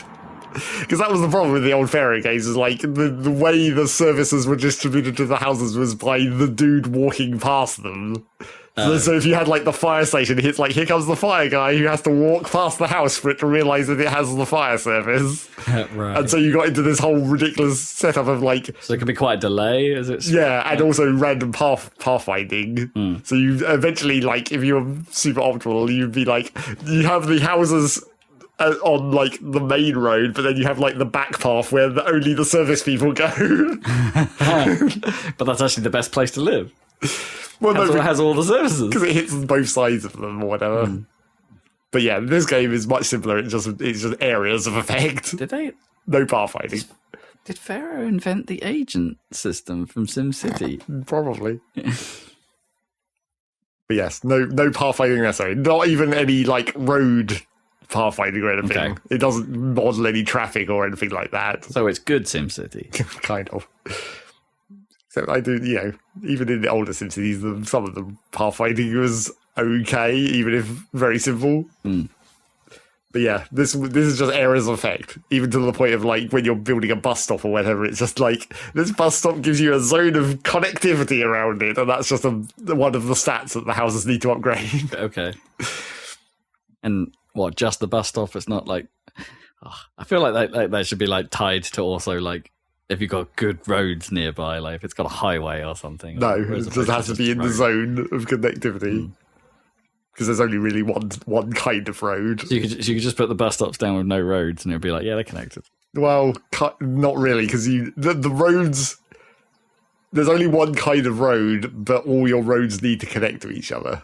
So, it's figuring that out. Yeah, you do need to keep everything connected to the same grid, but it doesn't actually make any difference how complicated that grid is. Not as long as it's connected. Yeah, but yeah, that's it's an interesting version of that system because of the way that it actually, because there are quite a few steps in the process of like all the different services and different upgrades and whatnot. It actually kind of makes it feel like an actual city being built. Okay. Like you start off with like a village or whatever, and then as you layer in the different services, it's like, oh, it's getting denser, but it's getting denser like in a way that logically makes sense where you've got all these services. And then does that mean the zones like naturally expand as people overflow, or are you still No, you're still zoning. You're still zoning. Yeah. Okay. So you do have that direct control of it, and obviously where you put the services controls what upgrades. I mean, I feel like that's probably the most like unrealistic aspect of something like, oh no, but it's modern. I keep thinking back to Pharaoh because you mentioned Pharaoh, Right? And it's like that's the unrealistic. You wouldn't zone the area, right? In Egyptian times, people would just be like, "Nah, I'm camping wherever, man." Yeah, well, but if you think about it in the logical way that would work, it's like they would camp near the services, so it's as though you were zoning in the zone of the services anyway. Okay. But yeah, so once you get into the later tiers of upgrades is where it starts feeling even more like almost natural, because once you get to like the multi-story buildings, you have once you're up to like it's like they're called downtown houses, which is like the upgrade from suburbs. So as you make the center more dense, you go from suburbs up to downtown. But then once you go past downtown, that's where it gets into the multi-story buildings. Is that what downtown actually means? No, not really. No. What does that actually mean? Like, well, downtown would be like the opposite of suburbs, right? Is it like suburbs town? are on the edge and downtown's is in the middle. Downtown is central, right? Yeah. But I presumably it's from, I mean, like if you think of New York or Chicago, that's like by literally the downtown, sea, right? So it's like downtown. Yeah. Oh, right, because it's literally. I mean, in New York is specific, right? Manhattan as downtown is like the financial area, and then Midtown is where like. Well, it's because it's the island, right? Because like it's basically a dead end at one end, so you're going down it, so you're going more downtown. And then up. So Manhattan is specific with it because then uptown is like fancy residential. Yes. So it's like and uptown then upstate even further. And then upstate, is all of New York that isn't the city, right? And they just like reading maps, and it's like that's up. Kind of. Like how we think of the north as up, right? I mean, coincidentally, it is south-ish, right? It's kind of south-east. No. Which way does it point? Southwest. Kind of southwest. Yeah. Down under, mate.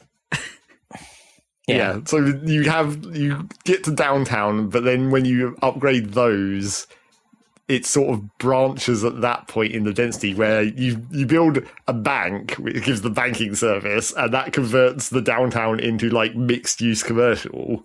So it's still residential and commercial combined. But then those buildings generate retail as a stat, but it's those buildings themselves that generate that. And then if there's enough retail in a zone, then they can expand even further. So at that point, the density sort of goes out of your hands because you just have to put enough of it in one space, and then it just gets bigger. But then there's also like the multi-story residential buildings require a certain amount of retail, but not banking.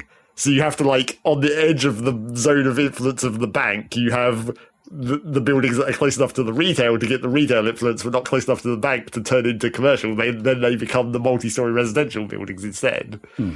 So it like makes this actually kind of natural looking city centre almost, assuming you're building in that style, because you kind of need to do that anyway just to get the density. You're going to make blocks probably. Okay.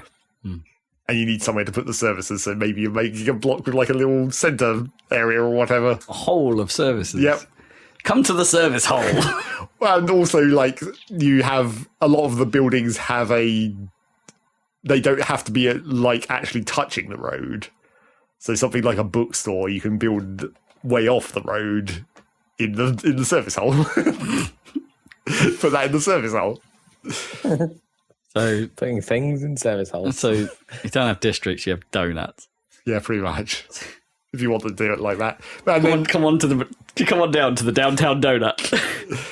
And then there's other, if you don't want to go to like the multi-story buildings, there's like specific districts that use different stats, like the nightlife district. So if you're in a bunch of bars and shit, then you can get the nightlife residential buildings or the culture residential buildings. What is a nightlife residential building? Is it like basically just the smallest flat possible because nobody's there sleeping? They just sleep there and then they go clubbing. Well, it's more like the club is part of the building.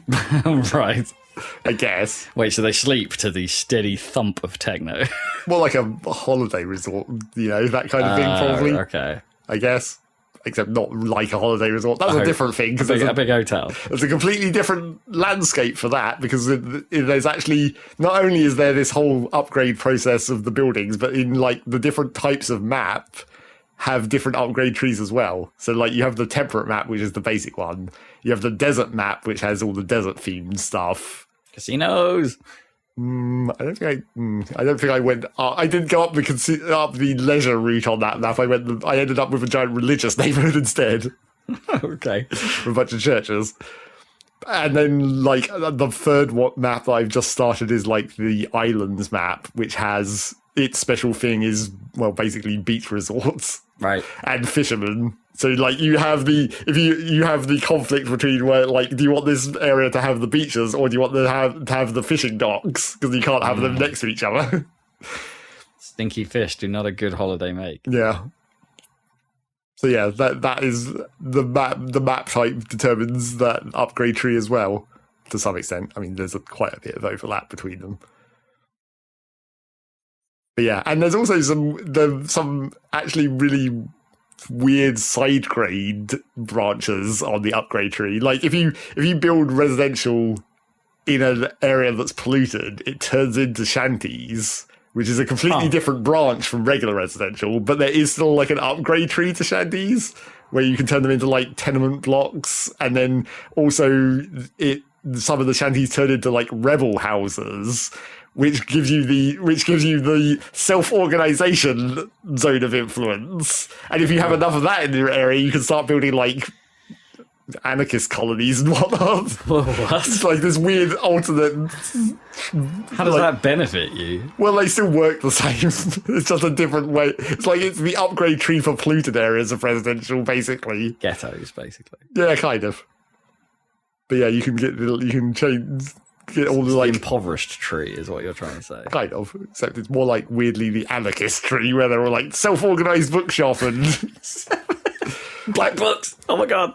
But the trouble is that I kind of want to try and go up that tree more, because there's a lot of unlocks that are like super high up that tree, and I never got to that. Where you need like 60 self-organization or whatever over the whole city, and I only ever had like 10 or whatever in this little polluted block that I needed in your little favela. Yeah. Well, because the trouble is that you do actually need that. Like, some of the factories have a requirement where it's like you need a certain number of houses within the zone of influence of the factory, which is naturally under the pollution zone. So you kind of have to have the houses somewhere.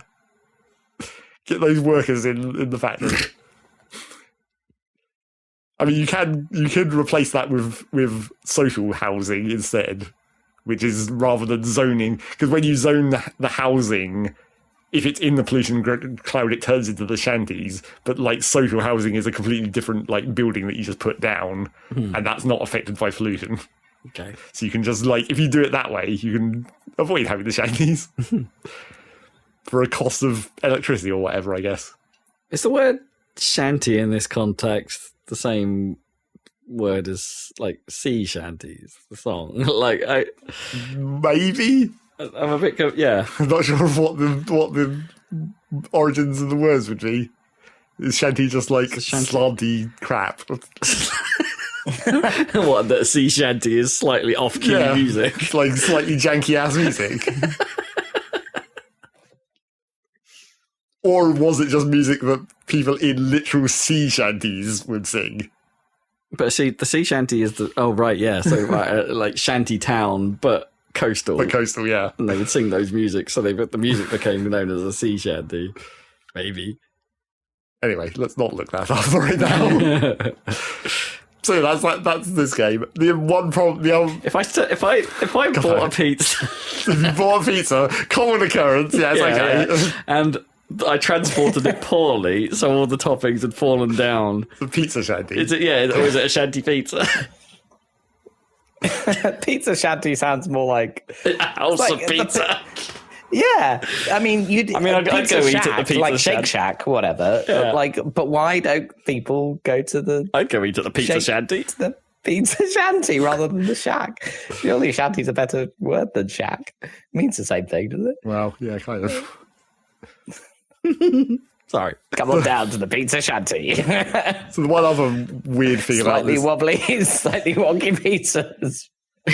How'd you like your pizza? Do you like them perfectly round? Nah, mate. I like them slightly shantied. I mean, I think every pizza is even slightly shanty. They're never perfectly round. But yeah, the other problem that I have, love a bit of shant. the other problem that I have with this game is that like a lot of the difficulty seems to be based on the map size. Like the medium-sized map that it's set to by default seemed like it was just barely big enough to fit in everything you need to win, basically. Okay. Considering you have to, like, a lot of the terrain has to be used for food production or whatever. Obviously, farms. But yeah, it seems like the medium map is almost as small as it can possibly be, which makes it very strange that there's a small map. Like, and when you're starting a new game on the menu where you're selecting these options, like whether you want a river and how big the map is and a few other level specific options like how big the islands are on the island map or whatever. Changing those options changes the difficulty percentage, which affects your final score. But like switching it down to a small map sets the bonus to like 300%. But I'm not sure it would actually be possible to even ever win, so it wouldn't matter because you'd never be able to like claim that. I mean, presumably it's possible, but maybe that's secretly hard mode. Well, maybe. I mean, I'm gonna have to play it some more to see like what you can do. Because like the other thing that's weird is there's like 3 different branches of. Well, it's like Civilization, I guess, the different win conditions. Right. Whereas like the leisure branch, the wealth branch, and the productivity branch. And I feel like you probably could win pretty easily with like the leisure branch, because that relies a lot less on pure population and like productivity and stuff. I haven't actually tried wealth yet. So you might be able to win the leisure branch. Also because as you're meeting the conditions for each step of the progress towards the win, it doesn't like care retroactively. So like if it says build 10 bookshops, they only have to exist until you've completed that objective, and then you just delete them. Oh, right, I see. Which also, I mean, even when you're doing like more legitimate runs, less weird exploits than that, it still feels like towards the end of the first game I played, when I was trying to cram everything in as much as possible and I was being really limited by the map size, it did get a bit like almost realistic urban redevelopment, where I was like, well, this nightlife area doesn't have enough population density, so I'm just going to have to bulldoze, get rid of all the bars, get rid of the nightlife buildings, and get some regular skyscrapers in there instead. Proper urban redevelopment. Can't have all these nice houses, got to jam some more tab locks in there. So yeah, that's that game. It's pretty simple, but it's kind of nice. What's it called again? Urbek. Urbeck. Oh, with you are. yes. Right, yeah. Okay, got you. Not like ER. No. Urbeck. For some reason, like guys, bless the ring or something is in my head. And then the final thing, which was the thing that I played most of the time over the last 2 weeks, was we got through the whole of early access of Abiotic Factor. Because it's not actually done, and it's real early access where like they're actually adding like a whole new zone or whatever with the patch. So you get to the end of what content there is, and there's just like, here's some doors you can't open. Right, yeah. Because the new area doesn't exist yet. We ain't done this. But yeah, so I mentioned it last time before we'd actually played it, how it looked a bit Half-Lifey because it has the Half-Life 1 visual aesthetic. of like really low poly janky ass scientists. And also the voice actor for the male voice of the player character does a pretty good impression of a Half-Life 1 scientist. Okay. The female one not so much, but the male one is definitely like, this just sounds like Kleiner or whatever. But the thing about it is that at the start of the game it's Half-Life. I mean, you're in this underground facility, unspecified thing goes wrong, a bunch of aliens start teleporting in all over the place. You have like a headcrab equivalent, you have a Vorticon equivalent, the military shows up, or well, a military equivalent, I guess, because it's not even just the military. And then you go to the Zen equivalent at a point, but that's just like the first bit of the game. Oh, okay. Because after that point, it leans much more towards the SCP Foundation. If you remember what that is from the internet. The SCP Foundation, Secure, Contain, and Protect, is like, it's a... The website is basically a wiki of, like, spooky stories, kind of. Oh. Except that It's just like a conspiracy theorist site. Or... Kind of, but, like, for fiction. Oh, okay. But, like, they're not always spooky, is the thing. Like, calling it spooky is not exactly right, because sometimes it's just... Well, in the game, this game...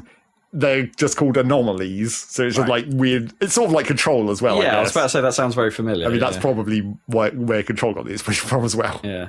Although I don't think they said directly. But yes, the after you get through the Half-Life part of this game, it's like, oh, that was just one anomaly, the weird Zen world. Right. So now you're going into all these other places. Like the second portal you go through leads to like this Silent Hill-esque, like fog town, except with giant skeleton monsters wandering around. So back up a second. What is this game? It's just a first-person shooter. It's an FPS. Okay. Half-Life style. Yes. Half-Life well, yeah, style. I got this like. Half-Life. Well, yeah, I got the aesthetic, but I didn't realize it was actually like a. And there's some base building, like it's survival crafting base building as well. Okay. Except you're building like but only during the course of the anomaly, or well, you build your base wherever inside the facility as like your place to rest and heal up, because it also has like you need sleep or whatever and you need to poop. Right. So found your base near a toilet ideally until you develop the technology to build one yourself. But yeah, and then you like grow food or whatever in a hydroponic bed, I guess, because you're a scientist. But yeah, you have to survive that way, but then you're exploring further out into the different anomalies and different areas of the facility.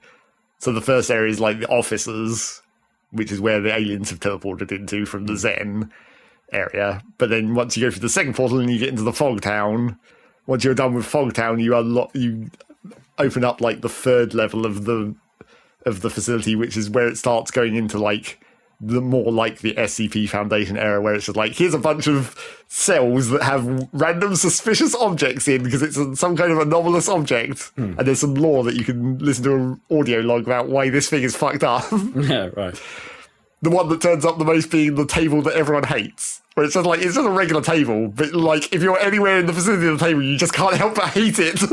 So there's a bunch of emails that you can find of people being like, I fucking hate this table, we need to get rid of it. It's like, yeah, you just need to step away for a while and then that feeling will go away. That's great. But yeah, that is the other side of like this. How I feel about YouTube videos. If I watch too many of them, I end up hating them. Yeah. Let's get into it. That is really the other side of the SCP Foundation stuff when it's not being spooky. It's just like, here's the weird anomalies. And that includes like the Mist Town, and I think the third portal you go through, there's like a train that never stops, and then if you start reading the lore about it, it's like, it's not just that it never stops. It's if it ever does stop, probably it's just going to explode in like a giant nuclear explosion due to some physics stuff that they've discovered about it. Okay, but it's like it's constantly moving, but it never goes anywhere. That's the trick. Like. Which is, in the game obviously just means it's like you're on this infinite track. But yeah, it's like this it's a weird anomaly centered around this train. But yeah, that is how that... It's that level from Unreal Tournament. Yeah, kind of. The train that never arrives anywhere. But but yeah, you get through you get into like the main containment block where it's sort of their opportunity to put in some of those smaller, like, one-off, well, I would call them jokes, I guess, kind of, as what kind of little stories built around one singular object. Sometimes even really pointless ones, like one of the cells is open and there's just like a random antique shotgun on the pedestal. And so we looked in there and we're like, well, this is suspicious. We're totally going to get the jumped as soon as we walk in there, right? Because why is this cell door open in this containment block? There's clearly shotgun. It's clearly some kind of anomaly. But you go in there and you pick it up and it's like, oh, it's just a shotgun. And then when you later find the log, it's like, well, the shotgun was an anomaly at some point, but it stopped working, and now it's just a regular shotgun. But we have to keep it here just in case. Right, yeah, so you're carrying this potentially anomalous shotgun. Wouldn't it be great if there was like a late game twist where it does something weird? Yeah, I mean, I kind of hope they might do that. I mean, this sounds cool. I mean, it's like in the same way that like all that when you found all that stuff in Control, it was cool, right? Or there's that weird bit in that particular weird bit of Control where you go to the floor that has endlessly duplicating clocks. Like, yeah, I mean, this game is. It feels like maybe not going to be ambitious enough to really lean into the super anomalous stuff. Like, it doesn't do anything fancy with like physics or visuals or anything really. It's just like here's the spooky fog town, and that's about as crazy as it gets. But yeah, we finished all of the early access of that. As far as it goes, they have a very ambitious roadmap where it's like they want to release like 2 or 3 new areas by the end of the year, and it's just like that. I mean, it's not much geometry work because you're working in Half-Life 1 geometry, but I mean it's still not an insubstantial amount of effort. That's their advantage in a way, yeah. Because they've picked that aesthetic. It's like presumably the modelling and texture work is easier. Yeah, but you still have to make gameplay. Yeah. You still have to make the area, be interesting to explore. And, yeah, that's the challenging part. And have mechanics to open it up or whatever. Yes, and then the military equivalent are like weird Romans, or like, they have Latin style little bits in their emails because they also use emails. Space Marines, not quite Space Marines. They're still just dudes. You still just stab them in the face if you don't have a gun. Which you don't most of the time, obviously. In fact, you can't even use a lot of the guns because you have to level up your accuracy to like level 10 to be able to use the SMG because of your weak scientist nerd arms. Oh, you should be able to still use it. It's just like really hilariously inaccurate. Like you go blah. Well, maybe even like because you also level up in reloading. So like at the start of the game, the reload sequence for the pistol even is just it takes fucking forever because you suck so much at it. Sure. Well, that's kind of fun. I like that. So it's Half-Life if it was actually Control and you were actually a scientist. Yes. If you didn't have the HEV suit doing it all for you. Yeah. that's a pretty funny idea. But yeah, that's that game. But yeah, we're kind of done. I guess it took us like 25-ish hours to get through what's there in early access. Okay. I mean, we probably could have done it quicker, a lot quicker, but we wanted to fully explore. Yeah, but that's quite a bit. Yeah. Even including exploration, that's loads. I think that's more than I actually played Control for. That's the problem with having to make actual graphics. Yeah. Is it co-op as well? Like it's multiplayer. Yeah, okay. I think you can do up to 6 people, although I feel like that would be way too many in these, regular-sized offices and whatnot.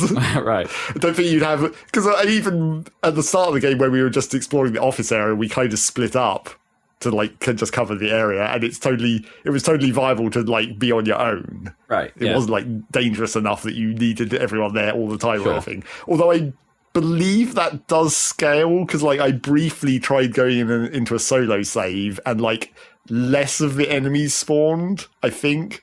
Where there used to be an enemy that respawned, because the enemies also respawn, obviously. Well, they just teleport in, I guess, from Zen. But like where there used to be an enemy in our multiplayer game, there wasn't one in the solo version, and I feel like it does some amount of scaling like that. Although I don't know how far that goes up towards, like, if you have 6 people, how many more enemies can it possibly fit in? Okay, Might get a bit overcrowded, and then you wouldn't be able to be on your own because you'd get overwhelmed. So you would have to stick together. But yeah, at least in the early, like the first couple of office sections, we were able to go off on our own. Once we got a bit later past like the train into the radioactive areas and whatnot, we could kind of needed to stick together and get a bit more, because then we started actually like going down and having to res each other. But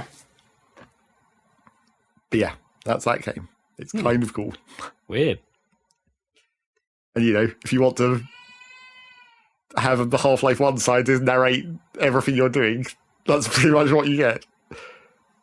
Would I want that?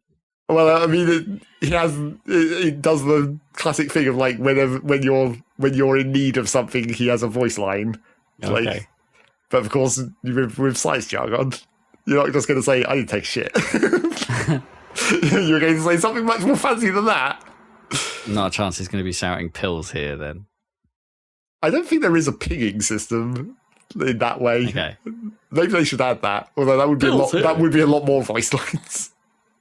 The one voice line that is very Half-Life 1 is like sometimes when you take damage, he just yells "stop" in that way the scientists in Half-Life 1 do. Stop.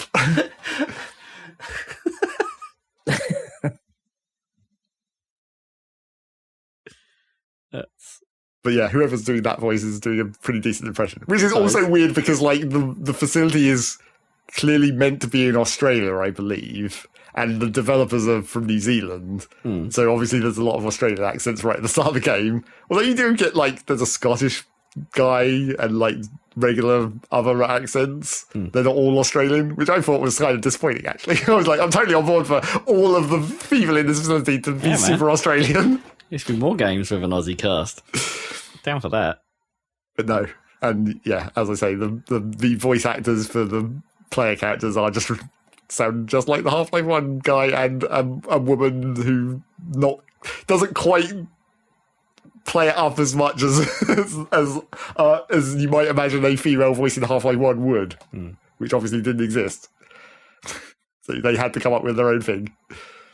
Was there not any? I suppose they're not. No. In Half-Life 1. No, Yeah. I don't think. The only females in the whole of Half-Life 1 were the stealth ninjas. The ninjas. Right, yeah. That are you. And I guess the giant head grandmother. That's a woman. Right. That's pretty weird, I guess, that there's no women scientists in like 1998. Well, I mean, Weird. from a video game at 1998, that's not that surprising. I guess so. I mean, Mossman must have been there somewhere, but not just not. Yeah, just not anywhere you can see him. Yeah. So anyway, that's that.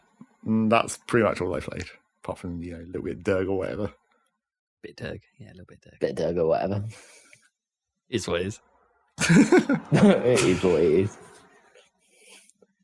Thought terminating cliche. Is that what we should say? Like, Yeah. Just say that in place of it. terminating cliche. So, what have you been playing, Rob? Right. How do we approach this week? Let's start with. I'm still playing a little bit of G Police here and there. I'm still poking away at that. I've made a little bit of progress because I think I mentioned last time, like I'm at that point It's where not too hard, right? Yeah, the missions are.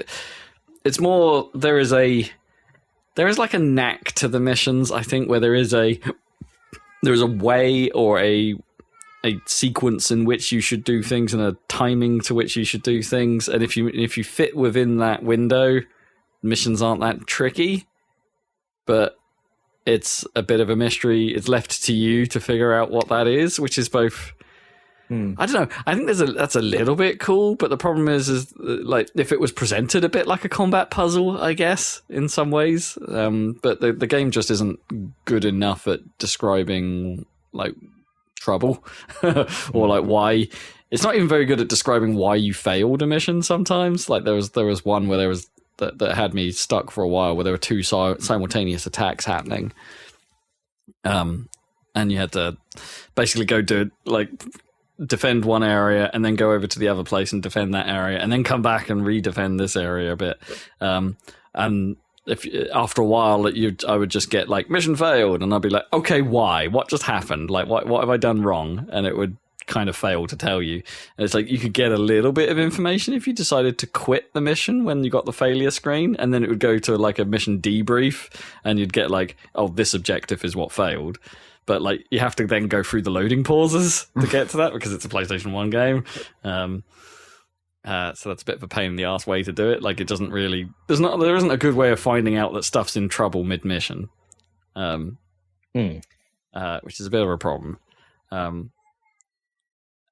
Yeah, I mean, when you do get it right and you fall into the window, as I say, things seem to slot into place quite easily. That mission in particular, it made sense, for instance, to not necessarily listen to your radio all the time and be where he's oh, you now need to go over to this dome. And it's no, I've got things still to do here. I need to be 100% sure I've cleaned up everything here, and then I'll bugger off to the other dome and I'll go deal with a problem there.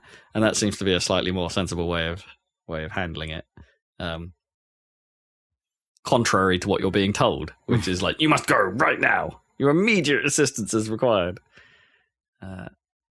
Anyways, I'm playing a bit of that. The other thing I fired up on my PlayStation is a bit more of a curiosity and a bit more of an unknown, I think. It's a game called Rallycross. That came out in 97, a year. I don't know. Is that release year in this country for the PlayStation? It's pretty early in the PlayStation life cycle. Internally developed by Sony. I think it might be the same team that made eventually went on to make Rapid Racer that I talked about last year. Because it has some similarities, like the menus are super bare bones. They don't animate or anything. You just hit an option and the whole screen changes, and there's a incongruous sound effect to go with it. Like a tire squeal or something, or an engine note. Not quite Big Red Racing, but no, not quite that bad. But they do feel kind of random, and it is exactly what it says it is. It's a racing game, but sort of dirt racing. Not really rallycross. It's not like a proper representation of rallycross as a sport, but. The only reason I'm sort of playing this and I picked it up is because Rallycross was actually one of my first ever experiences with PlayStation 1.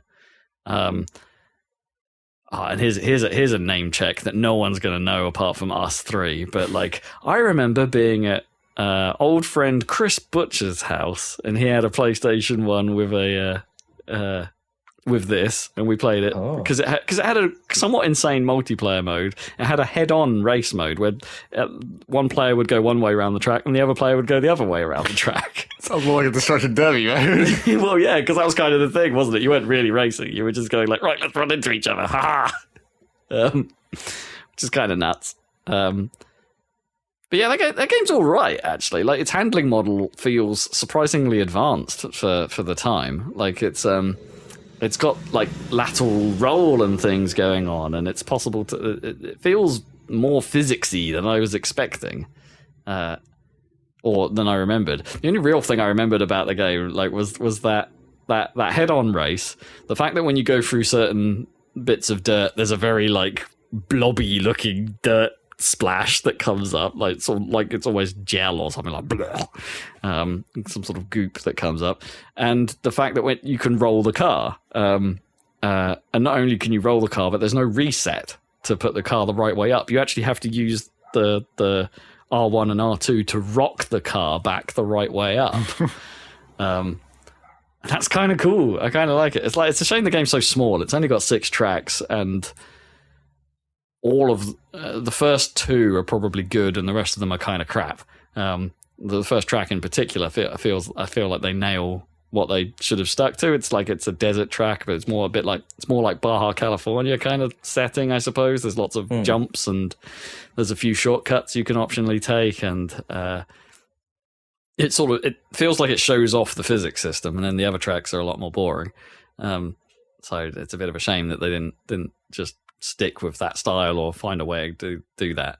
But yeah, it's a small little game. I've pretty much completed it at this point already. I had a pretty good throwback time with it. So then I immediately started a little bit of research on what Rallycross 2 was, and although it's a sequel, it's not the same developer. It's someone else took over it, and it looks like a much worse game. So I'm not going to bother trying to track that one down. I don't think. Rallycross. What an interesting little thing. I'm still poking away at humanity. I'm most of the way through that now. As it were. Yeah. So it then became... lol. Then it once again did the thing that it does every stage of that, where it turns into something a bit different. And, every time you progress through it, it introduces a new mechanic, and then you end up with a whole set of levels based on that way of playing. It's kind of turned into a stealth game, which I wasn't expecting. You sort of gain this real-time power that attracts people to you as the player, so you're no longer indirectly putting commands down or on the world. It's no, they just follow you around directly. And then there's because it's become real time, the game is kind of real time in nature for half of it. There are things there are literal stealth levels where it's I need to not be spotted by the bad guys, otherwise they'll come and murder me. I need to drag you around the level in a very specific way. I don't know that that's what I signed up for. It's a strange beast, humanity. I kind of like the cut of it. I kind of like that I find it hard to be critical of the fact that it is trying to be quite a lot of games or quite a lot of styles and blend them all into one package. That is kind of neat. And I do kind of like the way the story it's not a very full story. There's not a lot to it, but I kind of like the way that that's progressing. And because it's Enhanced Studio, they present some elements in pretty cool ways. The hub is just... the hub is nuts. So you always go back to the hub, and as you progress through the game, what the people are doing in the hub, the streams of the dudes you're supposedly saving, changes every time you progress. So they start just milling around on the floor, then they start running around on the floor, then they start forming collectives on the ground, and then they start swimming like fish in the sky for some reason. And then they have flock mechanics at one point, so they're swimming around and flocking together in the sky. Then they're all huddled together in the giant face for some reason. I don't know. It's like that sort of mental, that insane Res and Tetris Effect presentation. It's cool. It's cool. I really like how Enhanced do things visually, and it's got all that going on for it. So yeah, I think I'm nearly done with that, but I'm enjoying my time with it. It's neat. It's still proving to be that sort of end of day thing for me, where it's I've got about. Oh, that's good. I've got about half an hour, maybe. I could knock out a puzzle or two before I sleep. That kind of thing. Yeah, I'm liking it. But the main thing I've been sinking my time into is, all right, don't judge. Okay, maybe judge a little bit. Okay. Is Immortals of Aveum. That turned up on Game Pass a little while back. Okay. I couldn't help myself. I had a little look. And I gotta say, I'm kind of digging it, actually. So what is this? So Immortals of Aveum is a first-person shooter developed by a new developer, Ascent Studios, for EA as part of their EA Originals brand. But you're a magician. You're not. There's no guns. You fire stuff out of your hands. Right. And it trailed for a while, and it looked a bit Doom-ish, I suppose, but it's not really Doom-ish as it turns out. It had that kind of look to it in the trailers and things like that. It's got I don't know if you remember the trailers at all, but it has Gina Torres, Washer's wife from Firefly, as a prominent character in it. It's just straight up her. Right. I like the actress, but they made just her face. and I think that's the sort of star power they're leaning on for that. And it's that's kind of the cut. That's the cut, really. Like, you're firing stuff out of your hands. It's an FPS, but I thought it was going to be like. I kind of thought I was getting into. We talked about this recently, like a kind of a tight 8 shooter, right? I thought it was going to be, given that it's a swimming in sevens game in terms of its review scores and things like that. It's not. It didn't set the world alight. Nobody really remembers it already, as you proved. Right? No, I don't remember. I don't remember seeing it in the first place. So, yeah, I mean, we talked about it a few times on the podcast sure. in the lead up to it. But it's it didn't really set the world alight. But I'm kind of enjoying it. Like it's got a certain. It's got a cheese to it that I'm kind of in. Like it's modern. It's a fantasy world, obviously, where the whole world is like imbued with magic, and it's like that kind of sort of medievalness, but it's got some. But they make airships and things fly around and things like that. But it's not like technology, so it's sort of in that weird sort of halfway house between it all. But everyone kind of talks a bit modern, if you know what I mean. There's a blend, but it's not like annoying modern. It's not like Gears of War 4 annoying. So they've got that blend right, and that feels good. Like it's not. I wouldn't call it well written. It does just enough to get by. And there's definitely. There's moments where it doesn't make a whole lot of sense. Like an event will happen, and then you'll ask someone a question as if that thing didn't just happen, or you know what I mean. There's just moments where it doesn't always flow in the smoothest or most human way, but it's not terrible. It's got a fairly in-depth progression system. There's a skill tree. There's XP. There's gear to go and hunt out and find. There's way more to it than I was expecting. I thought it would just be like, oh, I've learned the machine gun arm. Right, now my arm will shoot green bullets like a machine gun. It's like, no, that's powered by a sigil on your arm, and you can change that sigil. And if you change that sigil, you can change how it shoots. Like your red magic, for instance, it starts out a bit like a shotgun. But if you like the blaster from Splatoon, you can make it act like the blaster from Splatoon if you want. You can find that. You can make it act a bit like that. So there's quite a bit going on. There's like the environments are, while relatively linearly designed, there's an awful lot of like, if you just go off the beaten path just a little bit, you're going to find a chest which has got some gold in it, and you'll need gold because you're going to want to spend some gold at the upgrade at the forge to upgrade your sigils or craft new ones and discover new ways to play and stuff like that. I wasn't expecting any of this. Right. Like there's a lot more systems going on. And as a result, I think this is going to be a much longer game than I expect, because it's sort of also doing a bit Metroidvania kind of stuff. You can go back to those areas, but you'll go for it, and there'll clearly be things that you come across and be like, can I do that? No, I don't think I can do that. Like, for instance, I've got a thing attached to my, that I can. It's basically like a leash or a lash. I think they call it a lash, where you can grab someone and pull them towards them. But I've seen things in the environment called lash anchors. So I looked at them and was like, okay, great. I'll just use my lash and attach to them. That doesn't work yet. So clearly I don't have the ability for it to lash on to these points to allow me access to these other areas of the map or to get around in a certain way. So I'm going to have to come back to those. And I've already gained a few abilities where I can clear certain obstacles out of the way that I couldn't do anything with the first time through.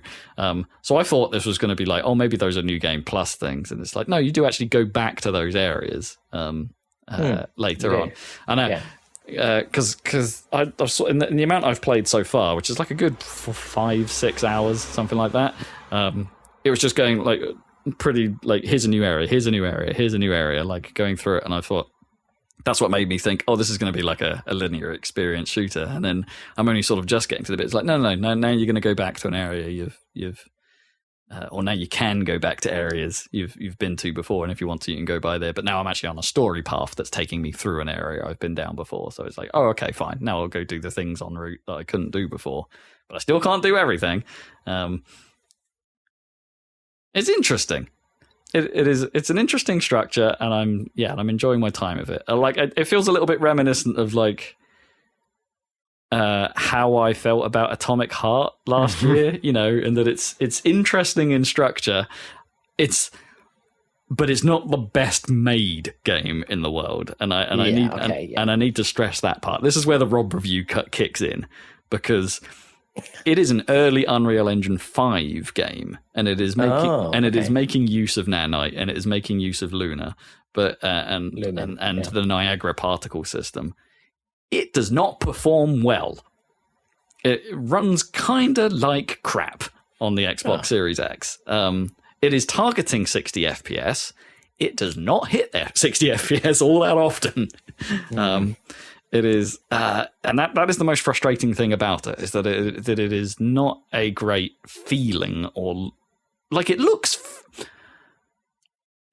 good, but I wouldn't say it looks like next gen engine amazing, right? It's not. You put it and Senua's Saga next to each other, and it's no contest.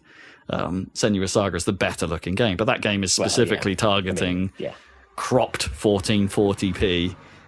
I mean, there's not much better looking than that game. I mean, yeah, do you know what I mean? But like they went for a target and they hit that with Senua's Saga. They're going for 60 FPS here, and they're not hitting it. There's an awful lot of image reconstruction going on, so the image is often noisy, I would say, or when in motion, or when things like, say something is obscured by your own hand and you move your hand out of the way. There's definitely a few frames where there's a trail left behind in the world where it needs to then fill in detail. Yeah, that's the thing that I didn't like about how they did it in Satisfactory, because that turned up a lot. That style of thing turned up a lot with with your hands and like things moving on conveyor belts, because obviously when you're moving across a scene. So sometimes that's just TAA, right? Yeah. TAA's been around for ages, and I don't know. I think to Red Dead Redemption 2, right, was like, it's a great looking game, but it has TAA problems in places. This isn't that. This is the evolution of that tech, right? This is full on image reconstruction going on. It's got FSR 3 under the hood running, so the AMD DLSS equivalent. So I'm assuming it's actually like internally running at a fairly low resolution, and then having to work hard to get it up to some target resolution. I don't even know what that is. It's clearly not 4K, but it's like it's struggling a bit, and presumably, like, I guess because it's doing Unreal 5 stuff, like maybe that's the lighting engine taking a few frames to figure out what should be under where your hand is, or stuff like that. Don't really know, but so the image quality isn't brilliant. The performance isn't brilliant. It's particularly bad when there's a whole heap of magical shit going on, which is unfortunately this game. When you get into combat, it's not bullets and stuff. It's not like hit scan things you can't see fly. It's all like zap, bang, spoosh, these particles, wee, ooh, cloud. It'll frame up. And it struggles with all these. I find it weird to think that there's like, hey, like people say, like, when you talk about performance in games like this, they're still talking about, when the screen fills with alpha effects, that's what seems to bog it down. And it's like, yeah, somehow we're still in that space, like overlaying transparent objects on top of each other, still a rendering challenge, as it turns out. So it I mean, that is a big negative, and that is going to put people off, I think. Like, it's not a great out-of-the-box experience. Like, the opening sequences, I think, are probably the worst the game has been for me. Oh, really? Okay. And then it picks up a bit. But one of the first major boss fights I encountered was, oh boy, there were certain attacks this dragon does where it does sweeping fire, but it's not fire, it's like magic balls that are leaving particles everywhere, and it's like, oh, that's a hitch, that's a proper bit of slowdown as I'm trying to dodge this giant attack. And although I praised, I kind of like how the combat feels, it's not a perfect it's not a Doom level feeling combat system, right? Or it's you don't have that level of mobility to get around. It's somewhere in the middle between a bit of realism and a bit of not. Like you have a dodge, you have this blink, but it's not super effective. You don't move very far. You can put your best line of attack is actually just being a bit of a tank, I think, like because you have this shield you can hold up in front of you, but you can still shoot while you're holding the shield. It slows you down a lot, but like you're then at least protecting yourself from attacks from the front, and you can use that against the big heavy like melee guys as well, but they'll like break it if they come at you and stuff like that. So it's like I wouldn't say the combat is perfect, but it's interesting, and a lot of it is actually at really long range, or that's one way I'm actually tackling it all, is actually just deal with it at long range. Get a blue sigil on my hand that doesn't fire very fast, but is a bit like a sniper rifle without a zoom. Because I haven't found any way of zooming that in. That would be really useful if I could zoom in my my blue attacks. But I'm finding ways of making it work for me, and I think that's the point of the game's systems. The fact that there is all this variable gear, and it's like I can find a way that works for me, and I'm getting through without too much difficulty. You've got an ultimate as well, because why not? might as well throw in a bit of hero shooter as well. It's a weird thing, and I'm glad it exists, but pretty flawed. But most of the flaws I think are technical, not anything else. I think if they had perhaps stuck to it being a UE4 game, they probably could have squeezed more performance out of it, and it wouldn't have looked much worse. Yeah, I guess they just got on board with all the new stuff and wasn't quite. It's not quite there yet. I think this is even more of an argument that Unreal 5 is demanding, like really demanding, and we're just not ready for it yet. Or is there a PC version you could push through? There is a PC version of Immortals of Avium. Yeah, I'm not going to try it on my PC because my PC is not as powerful as my Xbox. So it's but yes, I believe if you've got a, but you could turn it down possibly. You could probably scale it. Yeah. There is one thing about the technical side that I didn't talk about. There is an option, and there's no option to like choose between like quality or performance mode or anything like that. There's no which this probably really needs.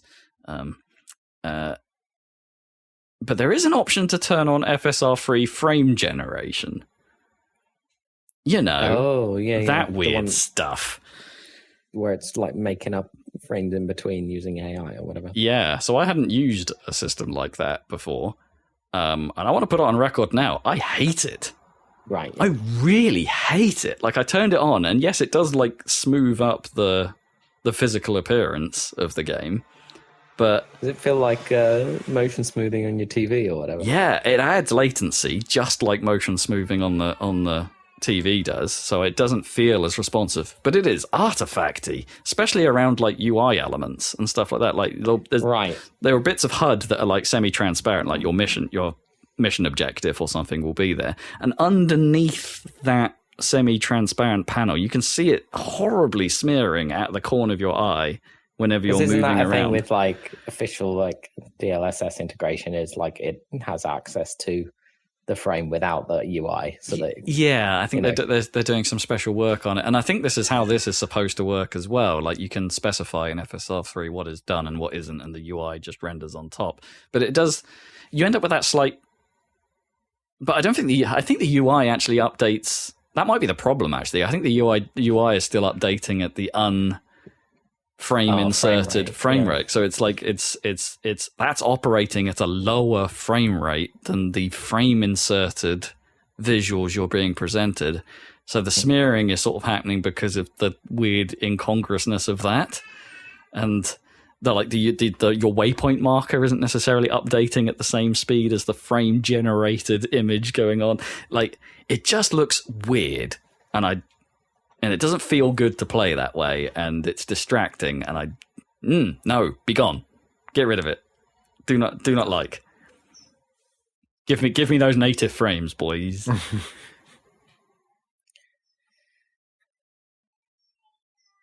Anyway, that's my 5 or 6 hours in review of Immortals of Aveum. I like it enough to keep going. Yeah. I'm kind of in right now. I mean, hooray for Game Pass, I guess. Yeah, I mean, getting expensive, but still. Yeah. No, it lets me try these weird things, random things. Yeah, and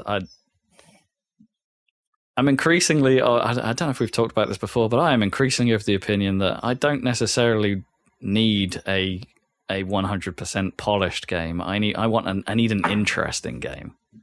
And that's what this is to me. This is an interesting game.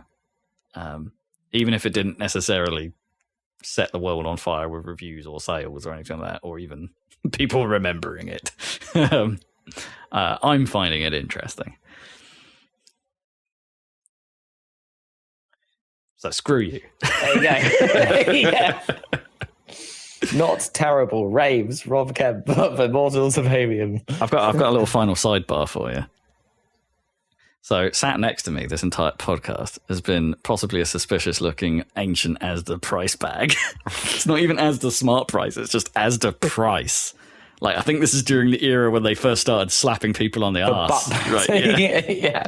Yeah. Smack, smack. In this bag is like it's rustling.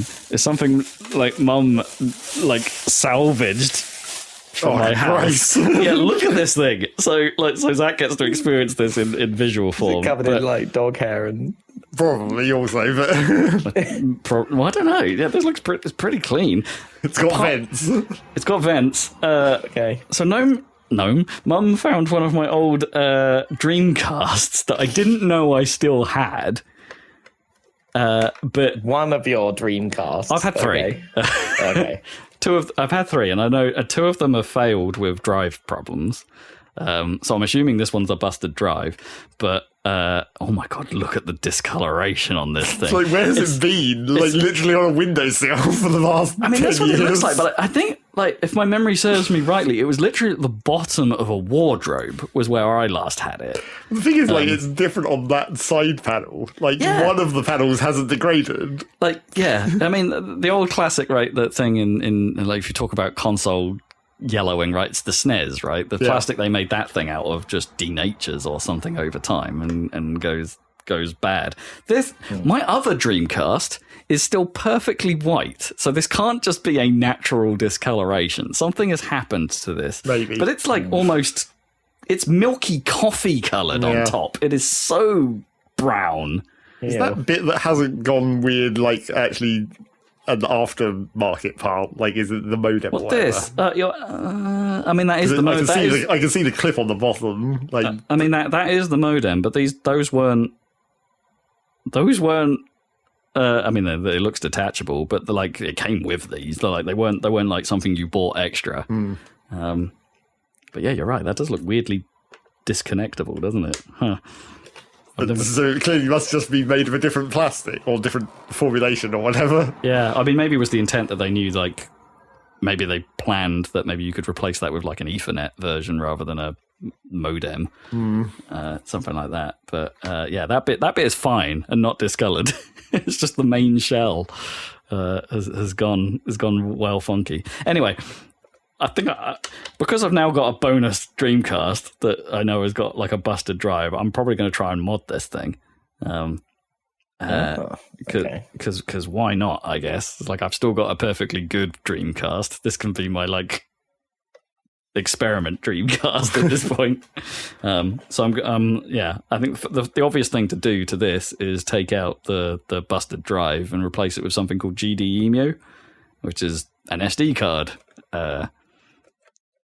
Optical drive, what they call optical drive emulators or ODEs. Right. So and the Dreamcast, fortunately, has incredibly poor security. So you don't need to go down the whole thing of like soldering chips in or anything. You just need to basically rip the drive out, put the new one in. It will do the fudgery that like bootloader discs did on the Dreamcast for you, just naturally as part of its startup sequence. And then you can run anything you want on it. Nice. Okay. So it seems like a very simple mod. Yeah, and I'm going to give it a go. So I've got to find where I can get a GD-EMU from is the next problem. It seems like I might actually have to brave the waters of AliExpress. Oh, God. You'll survive. Just use a Tor browser. Yeah. Yeah, I do have the correct. Just joking. I mean, it's probably not far from the truth. It's AliExpress is China owned, isn't it? Or is it? Yeah, it's Chinese. Yeah. Yeah, I've got the right motherboard variant, so it should be possible to do so. Speaking of China, random extra sideboard attached to the ROM sideboard, because that just reminded me. I was ordering some stuff to I've got a proper mic stand and shock mount and whatnot for my new mic now. Nice. So I was ordering some stuff off Amazon, and one part of it actually legitimately shipped from China. Oh, Like, I haven't seen that for so long. Like, because normally, obviously, it's just from whatever Amazon warehouse is nearby. sure. Yeah. Yeah. But this one is like must have been just out of stock or whatever. So it's like, oh look, this is shipping actually legitimately from China, and I can track this package for the next week as it makes its way over here. Yeah. Wow. What, on a boat? Or? I think it was probably a plane. All right. Amazing. Man, I haven't had stuff shipped from China since like uni eBay days. Yeah. It's like, and it was weird because I had a moment where I was like, well, this is just so terrible for the environment. There's like 20 quid's worth of shitty plastic I've ordered is shipping all the way from China. But of course, everything you order from Amazon has shipped from China. Yeah. It's just already out of Amazon warehouse. It's already here. Yeah. Does this mean you have to pay customs on it if it's like being directly, or is that like handled by the shipping? It's handled by, because it did at one point, it said like, it's in customs. And I was like, oh, customs, yeah. But then it just goes through, so it's fine. Right. Because I had to. Well, yeah, I guess it's not quite the same. I guess the last thing I had shipped from overseas was the Deep Rock Galactic board game, right? Right. But yeah, I think customs was dealt with as part of their process, not with you. But yeah, like the eBay days, it's like that was all on me. Like, yeah, they'd be like, oh, you bought some. Oh, I think when I bought some Penny Arcade t-shirts. Yeah, I mean that was when I was buying t-shirts, American t-shirts. It's like, oh god damn it, here comes customs again. Yeah. I don't like it how it was like random, how sometimes you got charged and caught or whatever, and sometimes it just went through. It was all. I think that's declaration based, isn't it? Like they have to declare it, and like therefore you have to be charged. Well, it's all the like stupid tricks of like which category do you put this in that you can get away with calling it, like the gift category, right? Yeah. Anyway. So yeah, that's my random extra bit of things that happened this week. Stuff came legitimately from China. All the way from China. Might mean you get some like cool labels. Well, I think a bit of the cardboard, because it was non-standard packaging as well. Like it wasn't an Amazon package, so it was like, oh look, some Chinese cardboard. Is it a third-party seller? Legit Chinese cardboard. Is it a third-party seller on Amazon? Yeah, I guess. Yeah. I always forget to actually look at that kind of thing. I'm just like, fuck it, this is the thing I need. And it's in stock right now. Buy. That's all they want, isn't it, Amazon? As long as it comes, yeah. I mean that's what they're guaranteeing, I guess. You ever been tempted by those like, you seen those things like where there are ways of acquiring like the Amazon returns buckets, like or like the mystery boxes things. Right. It's like here's a bunch of stuff that people returned, but is perfectly fine. But they don't put it because like Amazon can't be asked to put it back on wherever it came from. And properly sort it out and properly rebox it and all that. They don't care. They just either trash it or somehow these back routes to getting Amazon mystery boxes exist.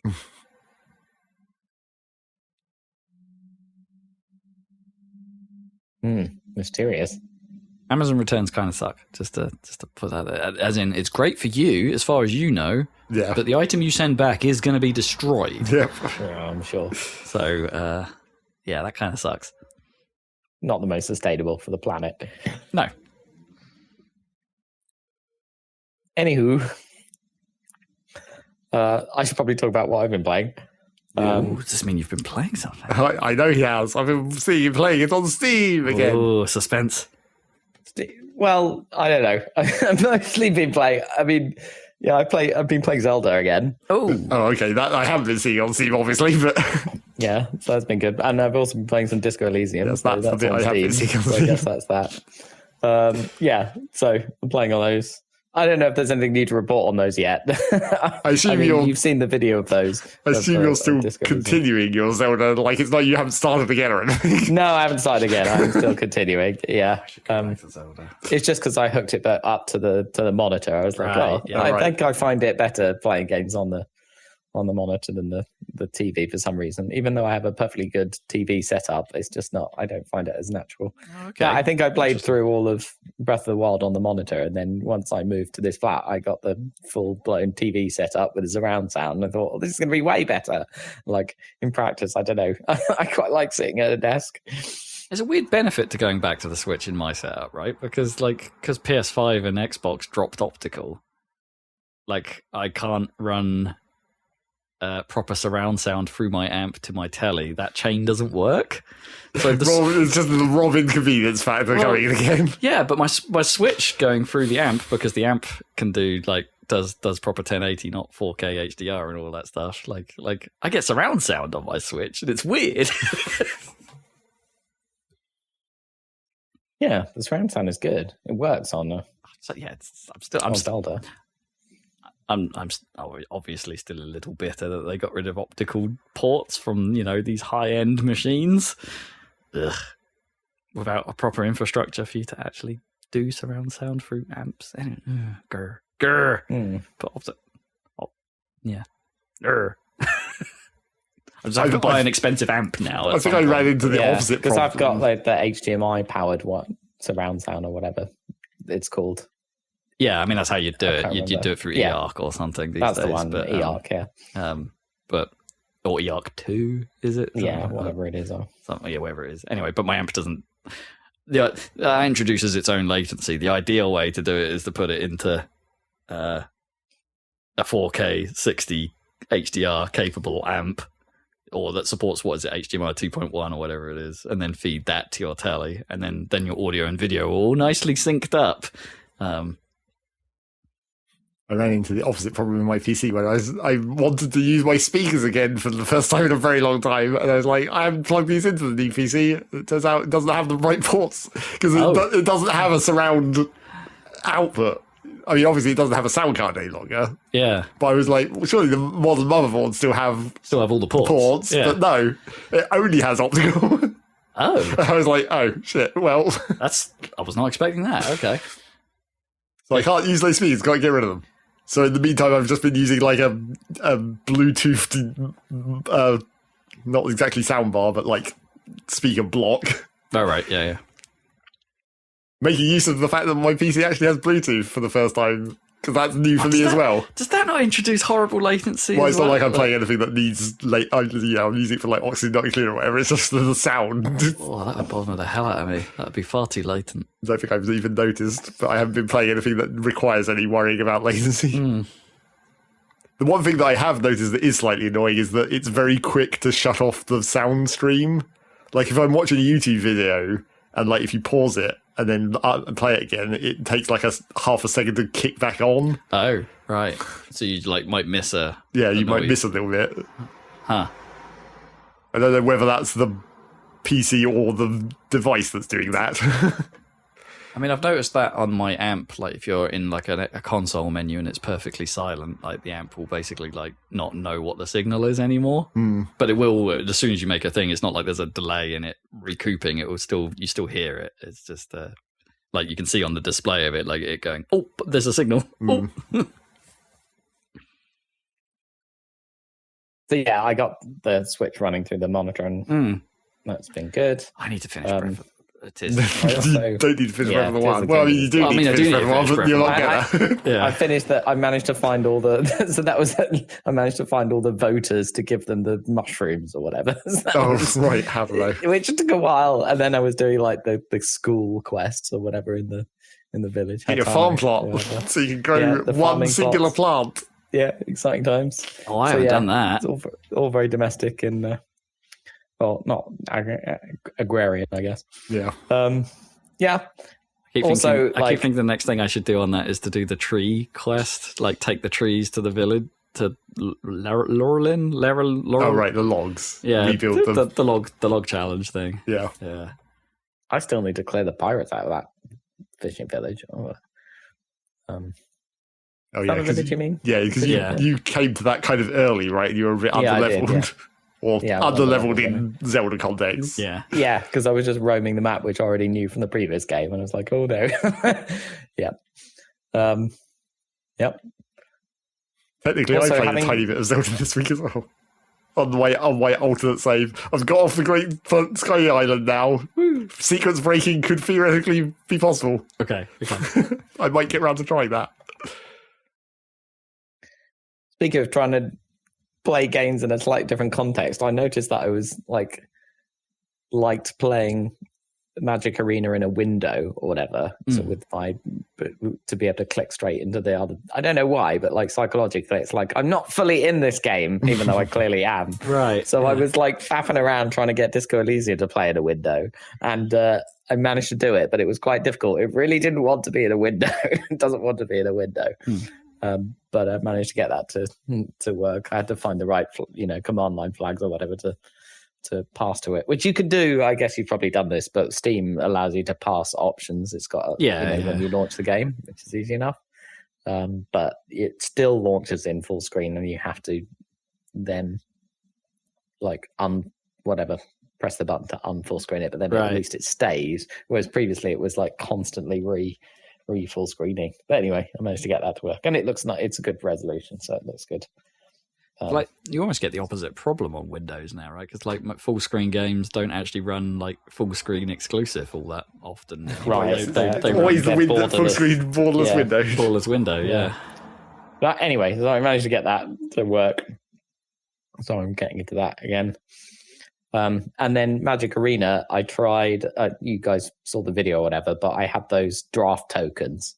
So I had a draft token and a quick draft token. So I looked into what those were, and I tried the quick draft. So the difference is that draft is like normal, but quick draft is you do your picks in a pool with bots, and there's no time pressure. Oh. Okay. So you do your draft. Quick. Well, yeah, it's draft. slower. Yeah, but it means you don't have to wait for human. It's quicker in the sense that you don't have to wait for the other people to be picking. Right. I see. Right, because the bots pick instantly. So in that sense, it's quick for you. But you are not under time pressure because everyone else is waiting for you. Because draft is like it is in an actual shop where you're waiting for them to pick and then pass it around to you. Yeah. But obviously that's less fun when it's people over the internet you can't see or whatever. You're just waiting. Wait, and also, sorry, when you say pick and pass around, what do you mean by that? Isn't it just pick boosters out of a box and then? No, that's called something else. That's called sealed. Where you get boosters and then you have to make a deck with the stuff you have. Yeah. The draft is like a draft, for our league or whatever, where you get a choice and you take one and then you pass them around from the pool. Oh wow! Okay, that sounds really slow. And then you're playing in a shop, you're playing against the people in your pod. So you have to, and. So there's multiple elements to it and that was why it was quite daunting going into it. Is I've never done that, obviously, in real life, and I think, and in real life, you're picking, and obviously you go for the best cards you get initially, and then a theme is starting to form. If you get two cards that are really good in one color, obviously you're going to want to build a deck that's that color, probably, but. They could then happen to get the best card in that color, and then they start going that way, and then you start competing for that color, and you're passing on good cards. So you have to look at what's quote unquote open as it goes around, and see if you need to switch, to different colors or different tactics. Right. So as it goes around. So is there a pool of cards that everyone can see right from the start, or are they slowly revealed? They're revealed per booster pack. So you open a booster and it goes around until that booster's gone. Then you get another booster opened and goes around. Wait, okay, so every card has to be claimed. Yes, before they get claimed. Oh, interesting. Yes, exactly. Okay. So you end up claiming at the end. You claim stuff that's useless, right? Obviously, and then for that rule, you can only have 4 of one card. That doesn't count. So if you happen to get 5, you can play all 5 if you want. Okay. Yeah, stuff like that. But so the quick draft, because you're playing against bots, it's faster. You can learn what you're doing. Yeah. Exactly. And also, as far as I can tell, they're not mean. So in the real world, you can pick cards that you know your opponent's going to want, that you're going to be playing later and stuff like that, which obviously in the quick draft, you're not even in the same pool as the people you're playing against, obviously, because you're only drafting with bots and you'd have to wait, and you can take your time reading the cards. And whereas I think to play actual draft, presumably, maybe we can ask Kippers or something, get him on to explain how Magic works, but presumably you already know what all the cards are in the new set because you've looked them up online obsessively or whatever. And so you have a fair idea. You don't have to I probably want that one rather than have to read every single one. I mean, that's presumably what you need before going into this, right? And then exactly, probably. Whereas with the quick draft, it's like, well, you can take your time, right? So then what happens? So does it mean like there's a probability element to this in that, so the like 3 cards are going to get nicked by the bots, say, and then it comes around to you, and then it's like, okay, so when you pick, it's like you have to be aware that there's a probability that the other cards that you know of that you might want are going to get stolen. Yeah. So you just take the best one, but like they are going to be picking good cards based on their evaluation in whatever their colors are, I think. So there's still a chance that, like, say you pick the best card for your color that you evaluate the first round, there's still a chance that the second best one will still be there because they've gone on to other colors. Gotcha. Say, for example.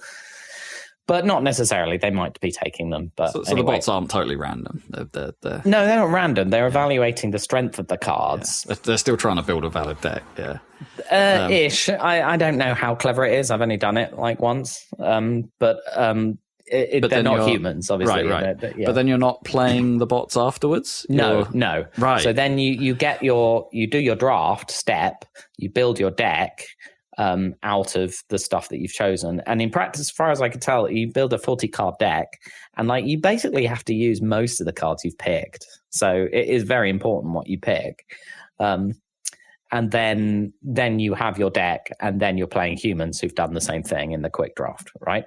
And these events, you play until you lose 3 times, and I managed to get 3 wins in my first try. So I got 3 wins and 3 losses. So that was pretty good. So then you get rewards depending on how many wins you get, up to like 7 or something is the maximum. And is the reward. reason this is tokenized because you keep your drafted cards? You keep the cards, yes. Yeah.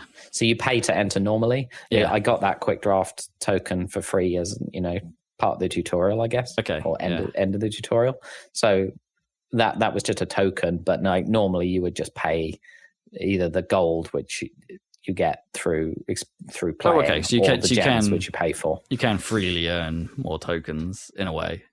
You have to grind a lot to play free to play. So it's most things in the game you can do without spending money. It's just a lot of playing. And yeah. It's typical standard live service game, I guess. Yeah, that's cool. But yeah, and you get the cards, which is good. And that's actually apparently the best way to like build the collection. If you want to get cards, you play limited. But it's also fun in itself, obviously, because you're not playing these perfectly constructed decks that are going to destroy you instantly. You're playing something a bit more unpredictable. That sounds cool. It's pretty fun, and it would be interesting to do it, for reals. But anyway, quick draft. That's a cool mode, and then later I will try. I've still got my token for actual draft to try. Right. But I think I'm going to wait for the new set to come out to try that. I think, which by the way is coming soon. So now once you're into it, it's all about. Now there are YouTube community channels that are showing, and now they're revealing the new cards from the new set that's coming up gradually. It's like spoilers, and everyone's looking at all the cards and going like, wow, that looks awesome. That looks fun. And then, so the next set coming out, the one I showed you is like, the current one is like Cowboys. Mm-hmm. Whatever. The next one is called Bloomburrow, and it's like kind of cutesy kind of Animals of Farthing Wood kind of. Everyone on this plane is a cute animal. Oh, that's funny. There are no humans, and it's kind of Sylvanian families kind of looking. I don't know. Oh, wow. I don't know how to describe it, but it looks really cool actually. And so there are lots of different. This is an example of PC language, but like they actually in Magic they've never used this term, but like in the community colloquially, if you have like slivers, for example, a deck, it's called tribal or a tribe. But that's not PC to use the word tribe. I see. You know. Anyway, but there's lots of tribes in this. So there's like, you know, mice and otters and rabbits and cute animal tribes. So looking forward to that. Right, it's looking really cool. So is it like creature type, effectively, like the creature type? Yeah, creature types. Yeah, exactly. Yeah, okay. Yeah, so they will be important. Yeah. So okay. I'm interested to see what Sylvanian family black creatures are like. Yeah, exactly. Yeah, I can't remember. I mean, there's rats. I think. These cute little rat guys. They're going to poison me. Yeah, or is there a raccoon? There's some kind of trash based, I think, raccoon or rubbish based. I think there's raccoon creatures that are like powered by rubbish. So that's pretty funny. I think there's probably bats as well. Well, you know, sure, I not so suppose cute, it's hard to make cute bats. Yeah, so they will be cute, like, you know, black themed, like zombies, I guess, and stuff. I mean, not zombies. Well, we'll see what there is. Zombies. Yeah, so Bloomburrow looks really genuinely. I mean, it's the first set that's come along that's new since I started playing this, but it genuinely looks really cool, and so I'm quite looking forward to that. And because of the way they've changed the standard rotation to include more cards, that the old cards aren't actually rotating this time around because they're moving to a 3-year rotation thing. Oh, okay. So rather than 2, is it? Like, yes. So, okay. So they're keeping more in for a while. They're keeping more in this time, so standard will be bigger. So yeah, Bloomburrow is looking cool. The other thing that's happened in the last week is they've changed, presumably this happens every year, but they've changed all those starter decks. You know, the one I showed you with the equipment.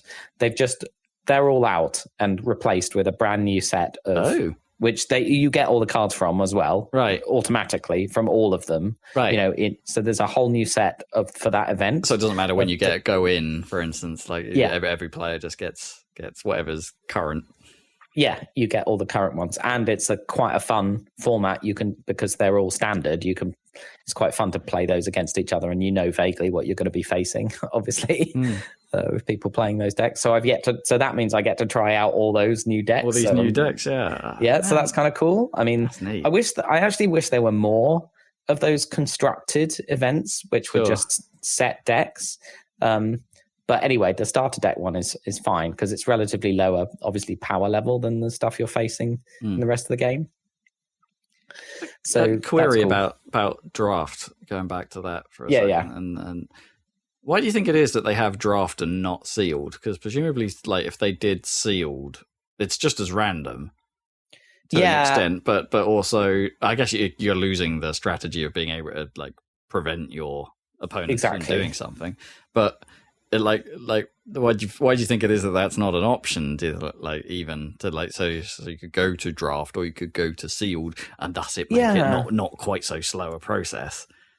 I'm not sure if I haven't tried if they're sealed in Arena. I think maybe there is, but anyway, I think people prefer in real life, as far as I understand, playing draft. Okay. Because of the politics or strategy of it, but also because you end up with more viable decks, because you get this more, you know, there's more selection involved. Sure. Presumably in sealed, you have to, like, just ignore half the cards you get. Yeah, right? Same number of cards, but you're not picking them, I guess. Yeah. I think you end up, on average, with more viable. I think that, you know, because obviously constructed, you have, like, your deck has a plan, and then sealed is like, the spectrum would be, sealed would be, you get is the most random, and you end up with a pile of cards that you can't do anything with. And draft is like in the middle, where you're doing basically deck building on the fly. Yeah, I can see from a limited pool. So I guess it's like halfway between, and it tests those skills of, like, deck building or whatever. Yeah. Trying to see I think that's why people like it. It's just an added aspect to the. That's fair enough. I can see it. Yeah, but I don't really know, because this is the first time I've ever tried it. But I had fun doing the quick draft, and I was quite pleased that I managed to get 3 for 3 or whatever in my first try. So nice, not too bad. Yeah. And then the other thing is I got enough cards to make a Brawl deck, we were talking about, it's the equivalent of Commander, right? With a 100-card deck. Yeah. Singleton, where they're all individual. Oh, yes. Cards. Yeah. Okay. Yeah. And that has a Commander. So I got together so maybe I'll go through that next time, actually, because I've only just sort of started to figure out still how scratching the works. surface. Yeah, scratching the surface of that. But I put together this deck that is based on enchantments, with a commander that like every time you play an enchantment, you gain a life and draw a card, which is really powerful because once you start putting them down, you can get to a point and there was another one, I can't remember which card I had, but there was a couple of them that let you play multiple lands in a turn. And at that point, you can, once you get it set up, you can kind of start comboing off where you just start drawing more and more cards, playing more and more lands, casting more and more spells to draw more and more cards. And it just gets nuts, which is kind of cool. Keeps your turn going for quite a long time. Yeah, potentially. I already had it my problem is that because there's 100 cards, and they're all different. So you have to, even though a lot of them have similar effects, it's quite difficult because there's a human being waiting for you to play. So it's quite difficult to be like reading them and understanding what they do in a new deck. So I found that quite intimidating because I was like comboing off basically and playing lots and lots of cards. And obviously they're just going to get fed up and concede, which is what happens, as you saw in the video, even in the normal plays. So if you're taking a while, if your turn's taking like 5 minutes, then they're not going to put up with that, are they? I mean, that means you win, but also it's a strategy. You're kind of annoying people. It's a strategy. So that's my plan with that one. They can't tell you they're annoying you though, so it's fine. No, they can't. No, they can't like bitch at you or anything, but you can kind of tell. I definitely feel under pressure to like actually play, that not waste people's time. Sure. But But in some elements, that's the game. If you're setting up for that and they haven't stopped you from setting up for that, that's. I mean, it's the game, but and I think Brawl is just. It is what it is. Thought terminating cliche, but I think those games do last longer because you start with more life, 30 life for Brawl, and I think it's a more casual format. So I'll see how that goes. But I was winning games even though I hadn't played Brawl before. So, but I've looked into it a little bit. Apparently, there's like a community term for like the queue that you end up in if your deck is busted. It's called like the hell queue, like where they put everyone with the horrible decks together. Because so what the matchmaking sort of realizes? Yeah. Because it's doing that sort of evaluation, right? To try and skill check, not skill check, but like deck check you, I guess. Exactly. Players. And there are certain commanders because it's Brawl and Commander is consistent in that you always have access to your Commander card. So if it's insanely powerful or broken, you're always going to have it. So do you see what I mean? It's more consistent that something is broken in your deck. Yeah. For example, there's this one creature that's infamous. Well, just to go into it, so that's the standard format, and then we'll talk about how the modern format is like all the cards since like 2008 or something. It's like huge pool of cards, so it's extremely powerful format. But it used to be, people playing old cards, and trading old cards between each other for potentially a lot of money, but Wizards weren't getting any money out of that. Sure. So they were getting money from Standard, but they weren't getting any money out of Modern. So what they did in their wisdom was create sets specifically for Modern that aren't Standard legal. And they're called Modern Horizons. And the problem there is then they design cards deliberately that are insanely powerful to make them viable in the Modern format.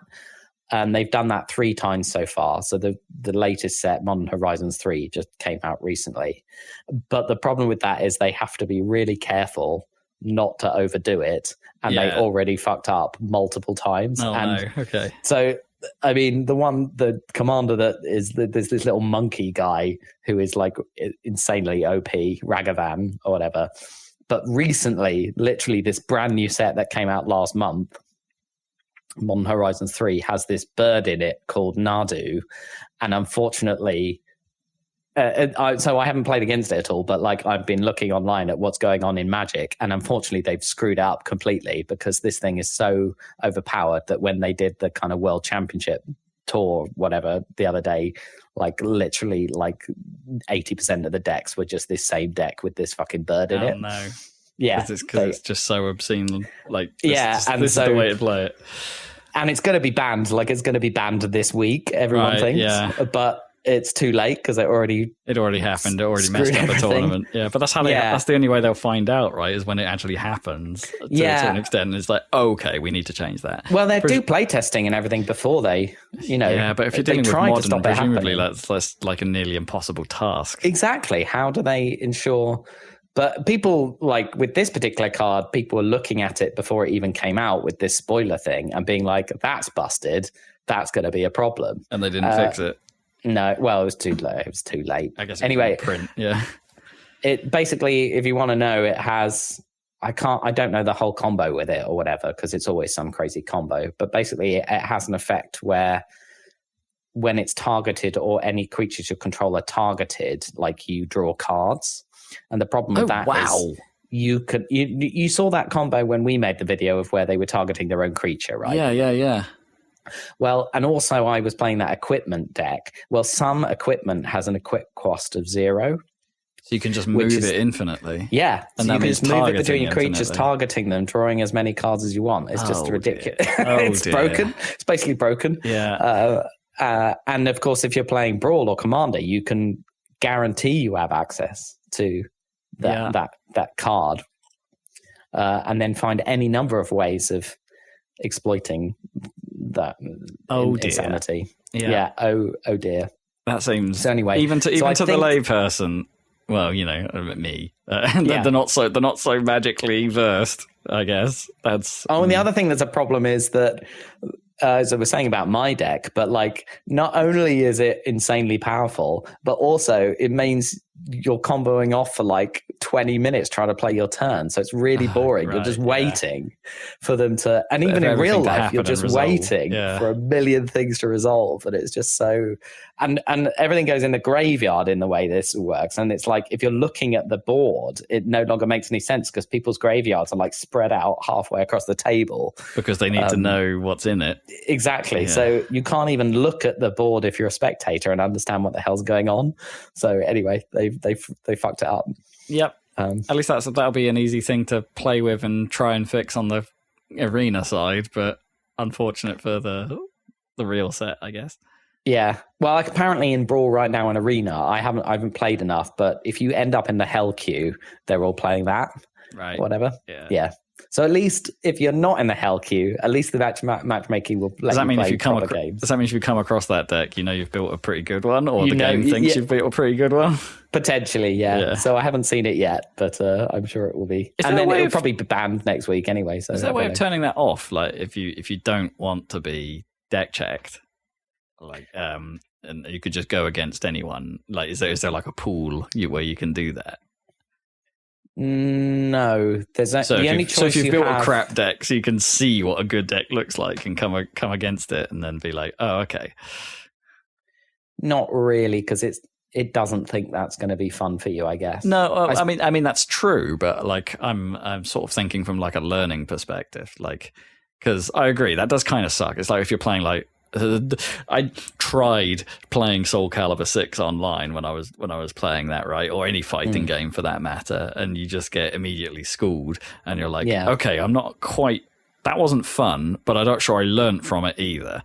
Like I don't know, in Soul Calibur 6, I kept coming against people who knew combos that would do like 80% of my life bar in one, and it was and so I'd just get picked up by that, and it's like, well, okay, this is done. I don't have any way of I'm not good enough to have a way to come back against that, and that just kept happening, and it was like I'm not learning from this either. So in Magic it's a little different because I guess you can see or at least get an inkling that something happened there, right? Or like you should be able to follow the steps of what's happened. Yeah, I mean that was a bit. I found that quite tricky working out that combo that we saw, but Zach had it understood. But yeah. You should be able to always see what's happened, or what they've done. Yeah, there's nothing. Yeah, It's not. Yeah. I suppose don't those fighting games have like replay modes where you can see all the button presses? I mean, some of the modern stuff does, yeah, where you can go back and do that, but then, yeah, there was my problem with Soul Calibur 6 in particular ended up being more fundamental. It's like I just don't know how to combo in this game. It's like I never really figured that out, and then all of a sudden you come against someone who's doing these epic long strings, and you're like, okay, I didn't really realize that was a possibility. I don't know how to even get started with this. Yeah. And so I didn't end up playing very much online of that. And at least with other fighting games, you come at it and you just sort of look at them and go like, oh yeah, okay, I saw what you did there. You're just very good at executing. Right. Yeah. Street Fighter kind of. Yeah. That's my. I'll talk about the Brawl once I play a bit more of it, I suppose. But the other thing is, I think I've managed to upgrade my Is It Spells deck to a point where I'm actually happy with it, which is the one that I copied from the starter deck and was modifying. But I played that with you guys, and I don't know, get stomped on. But I found.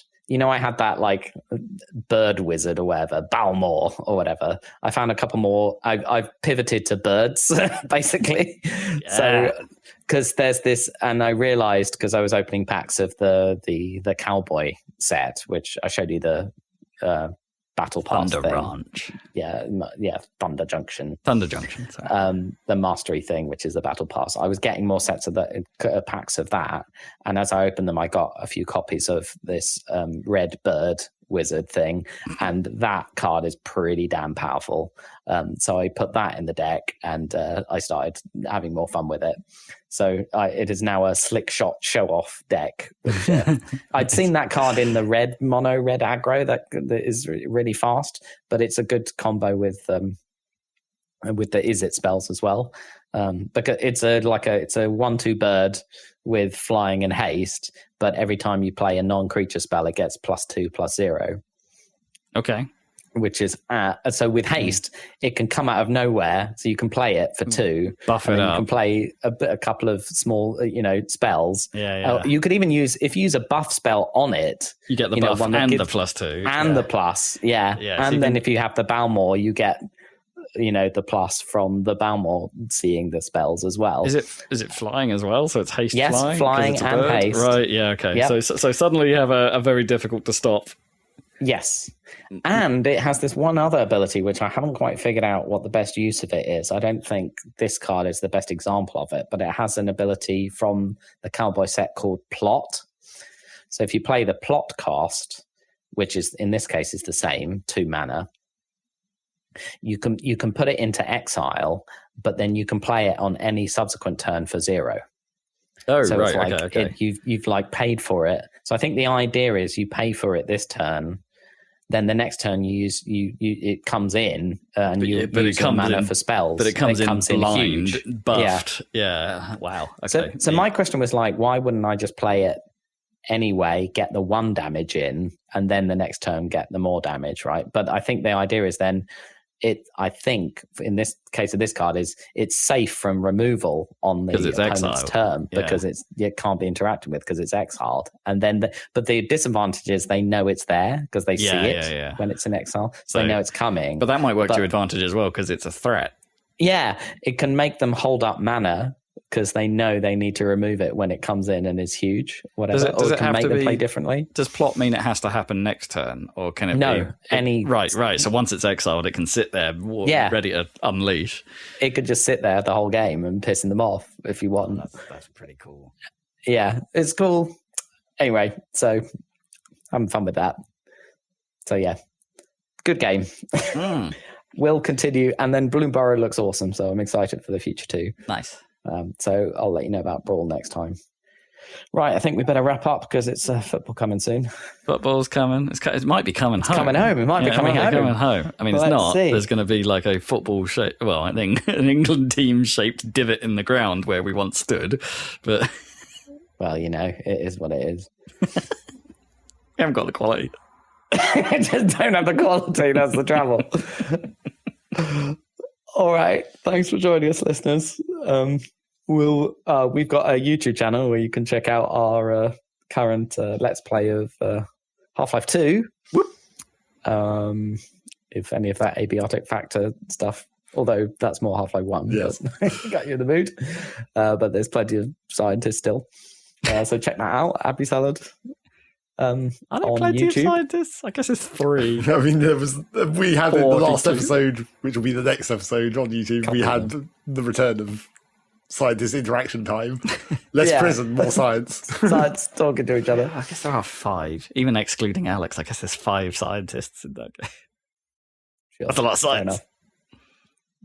Yes, there's a precipitous drop in scientists between Half-Life 1 and 2. It's true. But yeah, you can witness that on YouTube, and then find the rest of our podcasts on your podcatchers and our website, happysalad.net. And we'll be back in a couple of weeks in another Saladcast. So catch you then. Get into it. Into it. Bye. Bye.